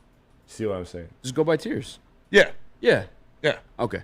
100%. All right. Tier number 1, my first tier, which is players I've wanted for months at pick 29, and players I would be ecstatic at pick 29. Number 1, the aforementioned Xavier Legette. He is a player, if we get him at 29, I would be ecstatic. I've been talking about him for a while. I think he fits the offense well. I think he's a Brad Holmes, Dan Campbell guy. That is a guy I would be extremely, extremely happy if we got at 29. The second player in my tier, number 1, is Jackson Powers Johnson. If we get Jackson Powers Johnson, that would be amazing. I do believe he is the first player I spotlighted when we did our draft player spotlights. Love Jackson Powers Johnson, what he brings, what he can do, his versatility on the offensive line. Versatility. We know that guys on this offensive line deal with some health issues. He can fill in multiple positions and is a day one starter if needed to be. And the last player I have in this tier is a long shot, but I've seen him falling through this draft for some reason. It's Jared Verse. If we could get Jared Verse at 29, or just in general, obviously it's more likely in general than it is at 29, I would be extremely happy. I've said it before. I think he's the best edge rusher in the class. I love what he can do. Wait, you switched tiers? Huh? Did you do your extremely happy tier? No, this is my Wanted him top for tier. months. Oh, you said I'm extremely happy. It threw me off. Yeah, oh, yeah. This is I've wanted him for months. Jared Verse is the last one in that tier for me. So my first tier, S tier, wanted them for months, are Jackson Powers Johnson, Xavier Leggett, and Jared Verse. You wanted Jared Verse for months? Yeah. Did you? Uh-huh. To be fair, because I actually wouldn't be mad if it happened, and it was 4 months. He was like up there until we got the weight. Nate Wiggins on my list. Yeah. Guy we wanted for months. If we took him, I would be excited because the things that we saw once upon a time in him, Brad obviously saw those too. If you guys don't know, Brad Holmes pretty fucking good at drafting players. I get the concerns though, don't get me wrong. But in terms of months, that was like one of the first guys we kind of like attached ourselves to. Number 2, Byron Murphy. My God. I've talked about it before. I think this guy can end up being a stud in this draft class, no matter where he goes. I think he works out no matter what system he's put in. You hear me a lot of times say, yeah, I think Kansas would be nice if you get a 300-pounder next to him and vice versa with Ali McNeil on our team now. But I think Brian Murphy works in any system. Number 3, Terrion Arnold. Terrion Arnold, another one of those cornerbacks we put on the tape, and we automatically fell in love with. Those are guys we wanted for months. Who's the guy you wanted for months, Nicholas? Yeah, I think everybody in this draft process kind of hit it a little bit later just because we were not used to ever picking at 29. So these are kind of my pipe dream type guys that I think if Brad goes up and gets, that's like my kind of at sky high like expectations. Starting this one off, Dallas Turner. Loved him coming out of Alabama. I think he's defensive end 1, and that kind of starts this for me. It's the top tier talent, which if they fall, Brad Holmes may go up and get. And that's where I'm going with the second one. Kerryon Mitchell out of Toledo. I think he's cornerback 1 in this class and would be an absolute steal if we could trade up and get him. I think the interior offensive lineman 1 is Jackson Powers Johnson. So he is also on this list from Spenny's Spotlight. Completely fell in love with him. I think he can be what we need in this interior moving forward for the next 10 years. Consistent Pro Bowl type talent, which I think that's what that's what everyone has on here. And then for shits and giggles, I'm going to throw in Brock Bowers if he slips. And we pair him up with Sam Laporta. If he drops into like 15 or something, we pair him with Laporta and game over for every... it'll be Aaron Hernandez and Rob Gronkowski all over again before he started, Well, he started them. He was killing people back in college, Florida, yeah. Was he? Him and the Is that how Pounces, it dude, was? rolling out. All right, you know what I mean. The most dynamic tight end duo ever. Chris, what you got?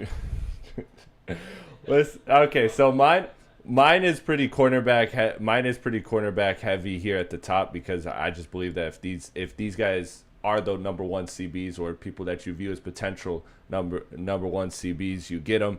Terrion Arnold, Nate Wiggins, and Kool-Aid. I'm good with either of those at 29. And then the last person in this tier for me is Jared Verse because I'm with Spencer. Like I think he is the best edge rusher in this class. So these are the guys I've been waiting months for. No Diddy, but that's my top tier. I like it.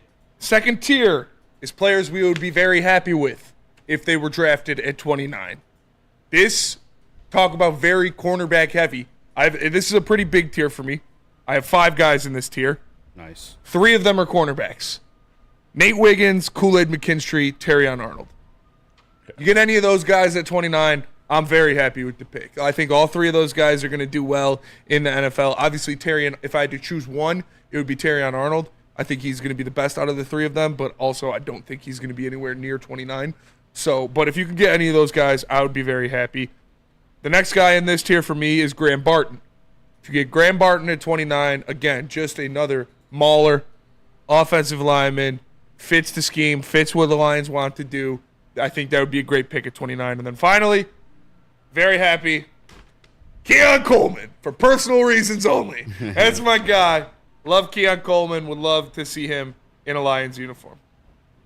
Guys I'd be very happy with, Brian Thomas Jr. Guy not expecting to drop there, but if he's there, I'd be extremely happy. That'd be fucking lit. Number 2, Johnny Newton. Dog. Yes. I don't know how or I don't know how he's falling on these draft boards. Confuses the fuck out of me. Maybe there's something I don't know. I know he has a Jones fracture in his foot, but top tier defensive tackle. I've actually seen, maybe it was me who did it, to be fair, but I think I've seen this guy going like the 9 to Bears. Number 3 on my list, Jared Verse, and then number 4, Kool-Aid McKinstry. Nicholas, who you got? Let's go. I had a lot of the same as you guys. I'm going to start with Kool-Aid McKinstry. I think he can be a cornerback one. I don't know if it's going to be top tier CB1 talent when you're talking elite, but I think he can be extremely helpful to this Lions defense. Number 2, Graham Barton as well, for the same reasons I said for JPJ. But compared to JPJ, I think you can bump Graham Barton out to outside in his first season if you do have to deal with an injury. 3rd, Brian Thomas Jr. if he slips. I know he is super high up right now, but if you're putting him, for the same reasons we just talked about Xavier Legette, it just takes this offense from elite to can't stop it. And then number 4 is Johnny Newton, the first player, or I think one of the first players I spotlighted. I think he can wreak havoc in the middle of a defensive line and just make quarterbacks' lives hell to pair with Aiden Hutchinson and Aleem McNeil and DJ Reader. So that is who I would be very happy with to end up with on night 1. Chris? For me, it's a lot of the names that have been named already, and it's Latu. I don't got many cornerbacks because I went with a lot of those in the first tier. Xavier Legette, Keon Coleman, Spartan, you know the vibes. Mm-hmm. Graham Barton and JPJ for the reasons you guys mentioned. I think those are 2 of the better linemen in the class. I think if you can get either of those at 29, I'm very happy about it. I've settled into that. Again, make your strengths your best thing, improve on them. So I'm good with that. That's fair. And the next tier, second to last tier, is would accept. Put on some tunes, Nick. Would accept. Yeah, Nick, forget about this. Yeah, fuck that. Throw some tunes on. We'll just 2-shot it. Yeah, we'll just vibe. I'll come. Would accept is the second to last tier. So these are players that you wouldn't be over the moon for, but you're all right if we take them. Number 1 on this for me is Zach Frazier. Zach Frazier, I personally, like I said, I would rather have Jackson Powers Johnson or Graham Barton over him. So if you get Zach Frazier, he would be my 3rd selection as an offensive line player at 29. So I'm not extremely ecstatic, but he's a good player, so I'd accept that. Number 2 is Darius Robinson. Same kind of reasons. I could see why they'd like him. I could see what he can bring to a team. Yup. But he doesn't do it for me. He doesn't tickle my fancies exactly. But if they grab Darius Robinson, I'm fine with it. And in that same elk is Marshawn Nealand. We had who do we have? Who told us that he might be a first rounder? Was it Russ? I think Russ said that he might be sneaking in that first round. Sandstrom? Marshawn Nealand. Marshawn Nealand? No, that was he's like going to be late if or early second. So if you want him, you might just take him at the end of the first. That was Trevor Sycamore. Marshawn Nealand is that guy for me too. I don't think he's a 29. If you grab him, I don't love it, but okay, I'm not mad. It's not terrible in my mind. And then would accept another one is Roman Wilson. I don't love it. Obviously, I'd rather have Coleman or Legette. But if you grab Roman Wilson, okay. I'm not in love with it, but I'll accept it. 15 guys in each tier. What? I had 4 people in that tier. You'd accept Roman? I'd accept it, yeah. What? Take him a day, but he accept it. Let's go. There's only like it sounds like the category itself, the tier. It'll take a day, but I'll accept it. I mean, I'm at work when I'm making this list, but I put Ennis Rakestraw. I was concerned with the size and the injuries, but I do like his quickness, like the ability to stay attached to a wide receiver. I think he has that at this level. It's just the injury history is kind of shaky on it. Again, this doesn't mean I hate it. It's just after a day, I would accept it as pick 29. I share the same sentiment as you with Darius Robinson. I get it. I 100% get it. What he offers, the versatility to bounce inside and outside, just the big fucking behemoth he is. But what he offers on the football field as a player, I feel like you get that same production out of guys like Josh Beskel, John Kaminsky, in which we have 2 of. You just redid John Kaminsky's deal as well. 29 just feels a little bit early investment for me. Number 3 on this list, probably a little bit shocked to hear it. And I'm just not, I don't know, maybe it's just a me thing. I'm not 100% in love with him. I do think he's going to be good. Adonai Mitchell. He's at 29. I just feel like I'd rather have a dog at that spot. Adonai is good. I just don't know if he's a dog at that spot at 29. That's the guy that takes a day for me to accept. Who's taking a day for you, Nick? For me, I know a lot of people love him. but he's light, and that's the only reason why this one scares me. It's his weight, not his skin color. It's Nate Wiggins. I just don't know if he's going to be able to hold up. And if you're drafting a guy this, or if in the first round, you expect him to play for 10 years plus. Nate Wiggins kind of scares me just strictly based on his weight. I mean, obviously the speed's there. But after a day, I'd be like, okay, we got to have faith in Brad here, thinking that he's going to hold up, be durable. And then the second one, same, you guys had it, Darius Robinson. We've seen it with Pascal. Is it too similar?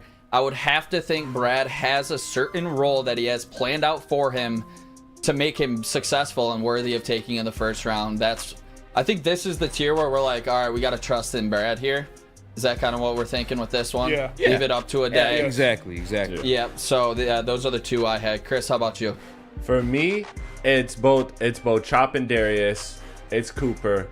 Zach Frazier, who again I like him, but I think that, you know, I don't see a world in which JPJ and Graham are gone. Then I guess I kind of accept it more. But if either of those are on the board, I would not like that. And then last but not least, Detroit Mario. I think this is a guy that, you know, he doesn't always get you your reads on time. You gotta kind of ask him to do things a little bit. He's got some allegations against him too. He does have some scary allegations against him. But at the end of the day, I see a lot of potential with this kid. I think he's got first round talent written all over him. Wow, that's fair. Shout out. I think he's a low second at best. Oh my god. All right, and then the final tier. You want to break or you want to come back with it? Let's just go through it. All right, bet. The final tier is time to Fent. And it's just, you know. Maybe he meant Vent. But it's Fent. It says Fent. Time to Fent. Fentanyl. And there are two players in this tier for me. And I think they're the same two players that Brian Branch on Twitter had in this tier.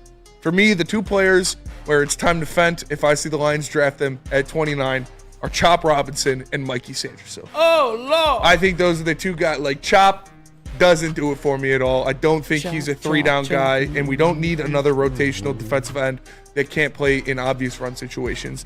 And Mikey Sanderson, I don't want three guys on this defense that are best at playing nickel cornerback, personally. Like, if we didn't draft Brian Branch last year, sure, go get Mikey. But you got Brian Branch last year.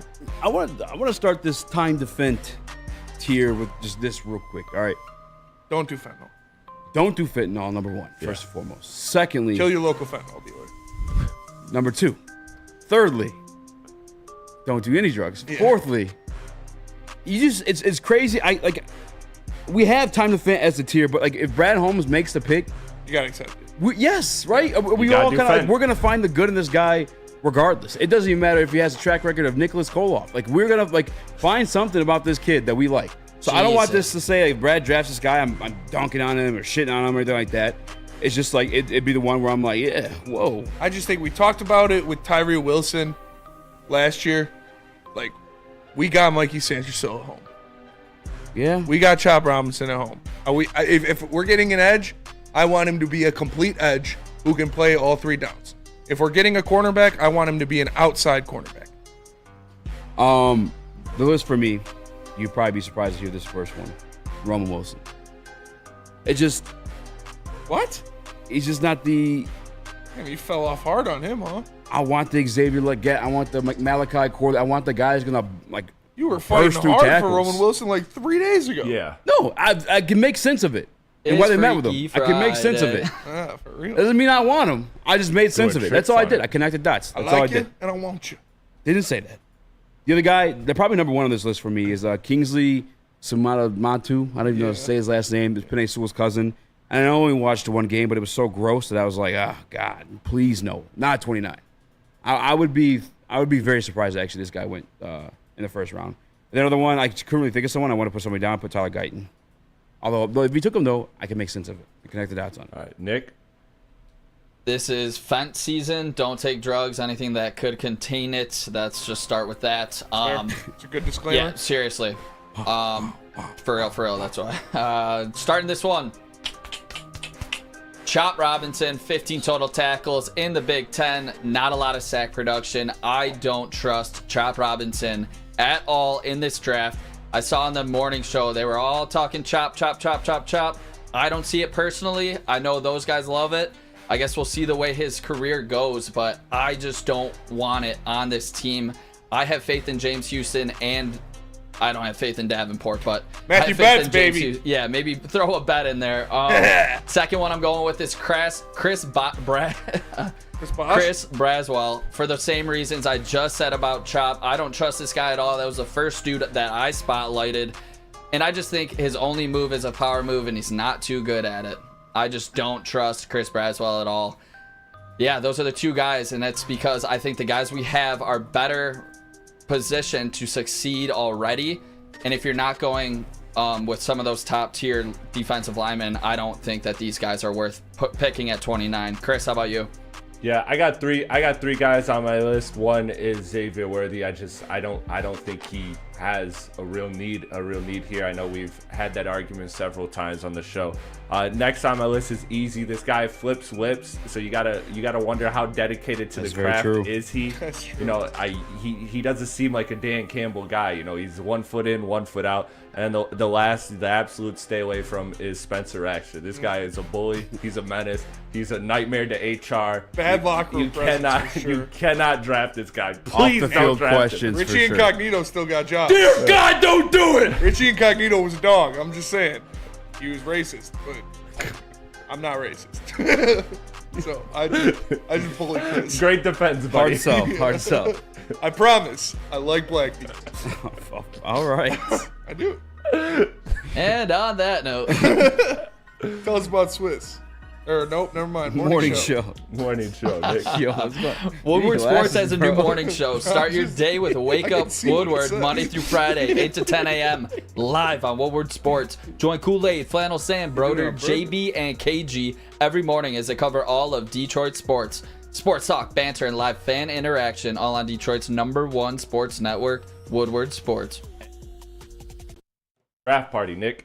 All right, here we go. Join Woodward Sports as we broadcast live this Thursday and Friday for the 2024 NFL Draft. Brought to you by Feiger Law. Live from the 313 Draft Party on Woodward Avenue. Live coverage Thursday, 7:30 to midnight, and Friday, 6:30 to midnight. Brought to you by Feiger Law, Glorious Cannabis, Soroki's, Crispy Chicken, and Chill Medicated. Thank you. Check it out.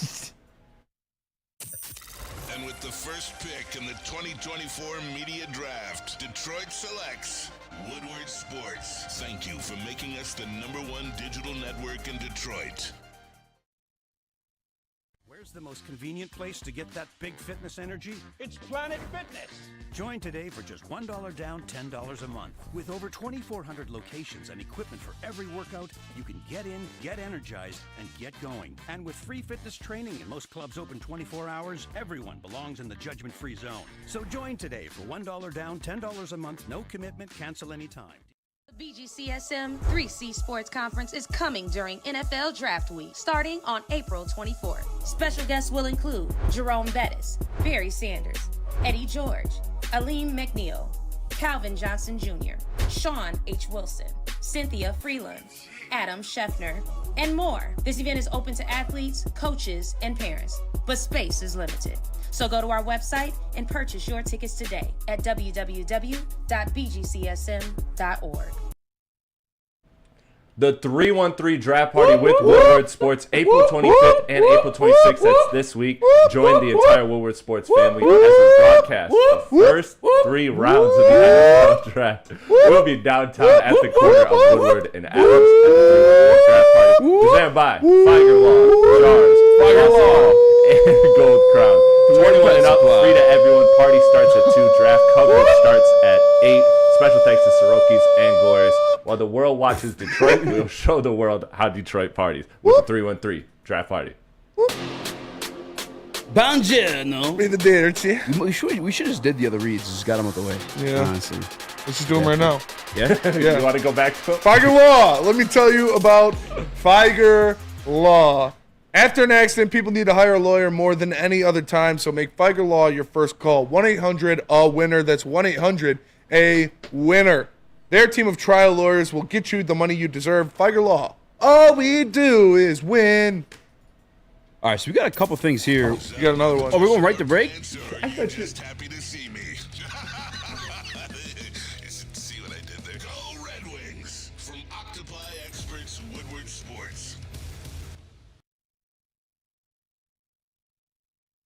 Cannabis is back with a new ice water bubble hash pre-roll called or now with diamonds. Sorry, I gotta find the read. I got thrown off by there. Let's find that. And there it is.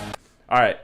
Constantly pushing to create the best cannabis experience. The perfect boost comes from the added touch of pure THC diamond dust, allowing flowers with the highest terps to make the best even better. Glorious Cannabis. Check them out at your local retailer or visit them at gloriouscanna.com. Whoop. All right. Sorry for the whoops. We nailed it.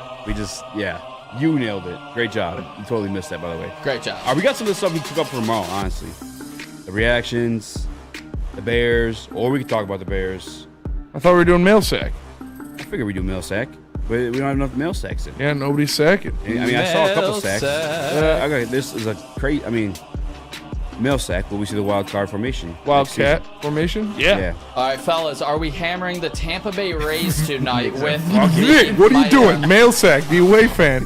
With the Wings organization full of prospects and picks.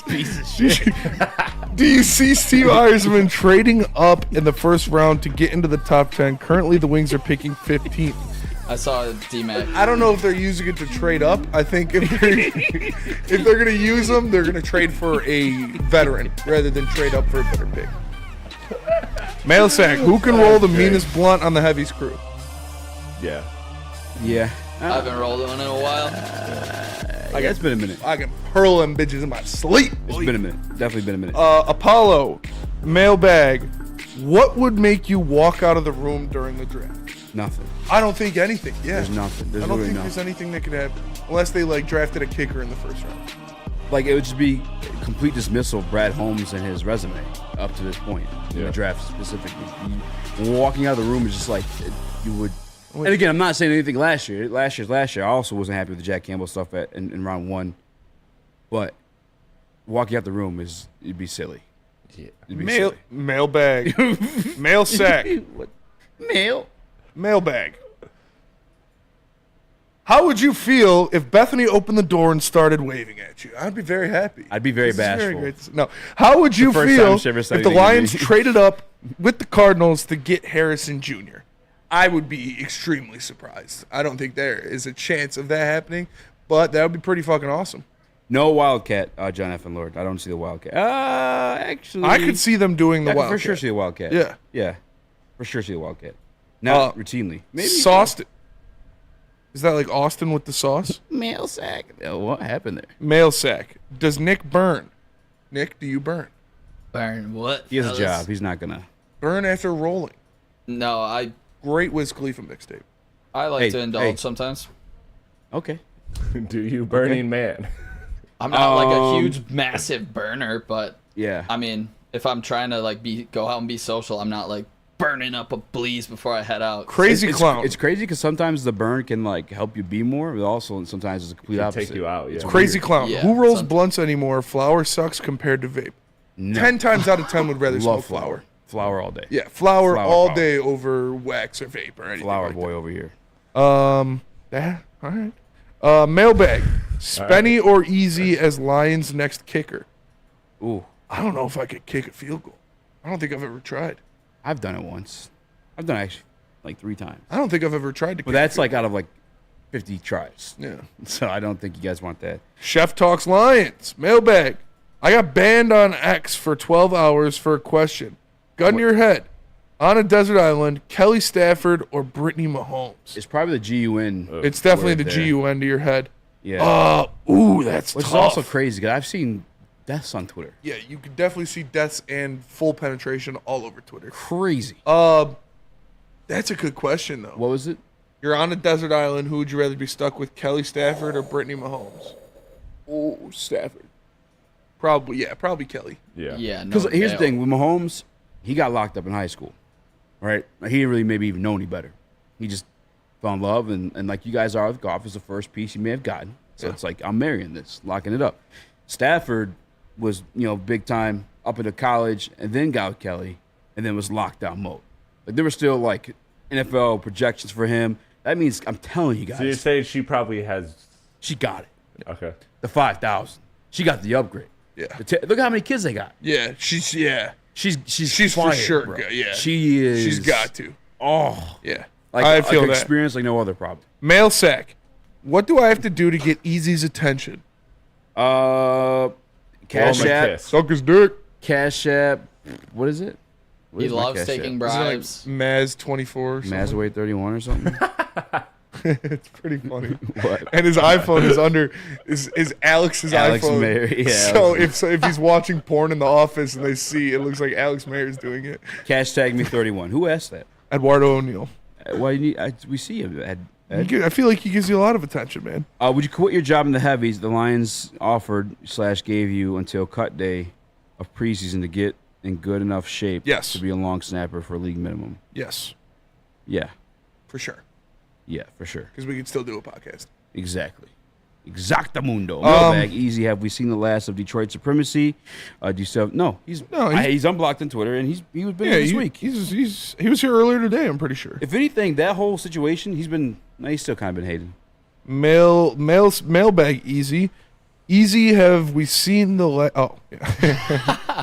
mailbag? What an idiot. Would you rather the Lions have a beast D line or a beast secondary? D line for sure. It makes your secondary better. Boom, bada bang, my bad. Let's get some more here, boys. So how about Kenta Maeda? MPWMU says full penetration. God, Brittany, because she likes black dudes. Oh, dude, there's porn everywhere on Twitter. I think I use Twitter exclusively for my porn nowadays. It's got the good stuff, man. The good stuff. And it's easy to find. The only problem, you got to be real all careful day. you don't accidentally hit that like button. You need a burner. Yeah. I do it on my... So if you see Spenny likes and it's just something getting railed, like, yeah, that was me, and yeah. It's like someone in with the green like an anime Martians costume from the Toy Story. Yeah, it's the That's aliens terrible. from Toy Story Yeah. banging Slinky or something. There's the claw. No, but yeah, Twitter's got primo stuff on. I'm just into the amateur stuff. I think. All right. Yeah, It's for just- sure. Hits better. Yeah, there's no acting. I like the fake shit in the corn industry. The biggest turn off. Yeah. And I don't like. I don't Like, care. I just saw a video of you taking 2 12ers. What are you yelling about Yeah, this exactly. one now? And then like you ever see like the cross-eyed? That's not attractive. That's like, what are you doing? The ego face. Is that what it is? Like yes. I'm glad you didn't catch me with that one. Almost did. But real glad you didn't catch me with that the one. cross-eyed thing doesn't do it for me. Yeah. There are pros though, like Tiana Trump, Multicolored, says MPWMU. Go. Mailbag. Spencer, would you go on a date with Crystal with an X? And where would you take her out on a date? Yeah, I'd go on a date with her. I'd take her to Planet Fitness. We'd have a wonderful time, and I'd buy her a Gatorade after. Nice. Schedule's out in 2 weeks. What do you want to see on the schedule? First game at San I want to Fran see a Monday or- night football game and a Sunday night football game. I want to That's what I see want. Monday, Thursday, a Sunday. Then we have the most national Sunday, games this year. Monday, Tuesday, We're Wednesday, at- Thursday, Friday, Saturday, Sunday. We're Monday. at Dallas, at San Francisco. I want to see us. I want to see some night home games. Yeah, night home games Yes. against. in Detroit. One I want to of see them us being open the against season the Thursday Rams. night football against San Fran. Ooh, DNC ENT says Devin You think Booker they give it revenge to us game instead of the incoming. Super Bowl winning Chiefs? Oh yeah. They gave it back to Fuck the Detroit Chiefs. after the draft. Yeah. Oh. Thursday night we're football, at first San week Fran. of the season. We're at San Fran. Still, Give it to us. give it to it. Whoa. Give it to me, baby. Give it to me, baby. All right, Devin Booker revenge game incoming. You buying or selling? Why not hit the like button on Twitter? Says Elgato. This guy just fucking don't even listen. Devin Booker revenge game against who? Buying or selling? Selling. The playoffs, Spencer. Oh, They're in the Timberwolves? playoffs. I'm selling. Ant's gonna lock him up. Ant doesn't guard him. He's going to. Okay. Okay. He will. Chris, you buying or selling? I am buying that. I am buying that. I may have even put a little bit of cheddar on that tonight. So I for think sure it's it's a not bounce back. happening. I think What it's are a bounce you back doing game game. one? I What's didn't that? see his E-book? line. Did he I choke? didn't see his line either. Because I know KD was balling. I watched the highlights of Ant Edwards talking crazy to KD. Yeah, but Loved but that. he was D-Book was like 5 for 16. They know, Phoenix knows that their offense is not good enough to win with just Kevin Durant alone. They got to get him going. They're going to get him better looks. I think he's going to have a bounce back game. He was literally 5 for 16, 18 points. Yikes. 2 from 6 from 3, 5 assists, 1 steal. Who was guarding him? What is the rest of his Jared Vanderbilt? Yes. Or no, not Vanderbilt. No, who's the guy on Jared Vanderbilt. Is it? Yeah. What? No, he's the guy in LA. Oh, Mike Daniels. Jaden Daniels. Jaden McDaniels. Yeah, Jaden McDaniels. Thank you. Spenny, I know you're a big Edwards guy. Do you think he can lead this team deep into the playoffs? I think he can. I mean, it's not just him. Obviously, they have a great team and a great defense. I fucking hate Rudy Gobert, so I won't give him any credit. Did you see his girlfriend back him up on back him up on Twitter I or thought something? you said bend him up. I was like, I'm no. not surprised, but I wouldn't watch it. He's a Frenchman. Twitter's where you'd find that. That is where you'd find it. Rudy Gobert's a bum. He got voted as the most overrated player in the NBA, and it's true. By the NBA players. He is the most useless player in the history of the NBA when he's not 3 feet from the basket. He can do nothing if he's not 3 feet from the basket. Yeah, that's not wrong. That's my concern with Minnesota is can they muster up enough offense consistently to win these games? So, and they got to go against Denver next round. I'm sorry, man. Jokic is just going to do his thing. Says mailbag, final draft predictions. We got a couple more days. Yeah, we do. Finals just yet. Yeah. Chris, Mavs, Clippers. Yeah, no, I'm not worried about Mavs at all. You're about to see a great game from Luka and from Kyrie, the amazing fit and chemistry on full display. Luka and Kyrie had I think 64 points combined, and the rest of the team had 30. Has Lakers Nuggets been the best series so far? No, Knicks. No, New York. No, Knicks, Philly. Knicks, Philly. Is it though? Because Embiid's broken. I mean, it's still great. But the games are close and they've been electric. That and New York Embiid's still balling. It's not like he's not having good games. Did not go for that rebound strong. No. Hartenstein's a beast, dude. In the NBA playoffs, you're not going for that defensive rebound strongly. Dante DiVincenzo, Mamba mentality. I'd flip my shit if I was a Philly first fan. wide open 3 and then knocks down the second one. Dude, that was reminiscent of Michigan Villanova in that championship game. Missed the first, just boom. You knew that thing was money. I like Dante. He's been good for us all year. That's a key for that series because the low key people think that Philly's a good rebounding team because of Embiid, but they're actually a 5th worst rebounding team in the NBA, and Knicks are one of the best offensive rebounding teams. Yeah. So with Mitch it's and going to be a big Hartenstein, thing. Dude, they get bored. Miles McBride is everything Pistons fans want Isaiah Livers to be. Yeah. All right, that'll do it for us today. Appreciate y'all tapping into the Woodward Heavyweights. Make sure you smash that like button. Tell your friends, and make sure J-Mo knows Eazy hates him. No, I'm just kidding. For Eazy, for Chris, for Nick, I'm Spencer. We love you, J-Mo. We'll catch you guys tomorrow. Peace.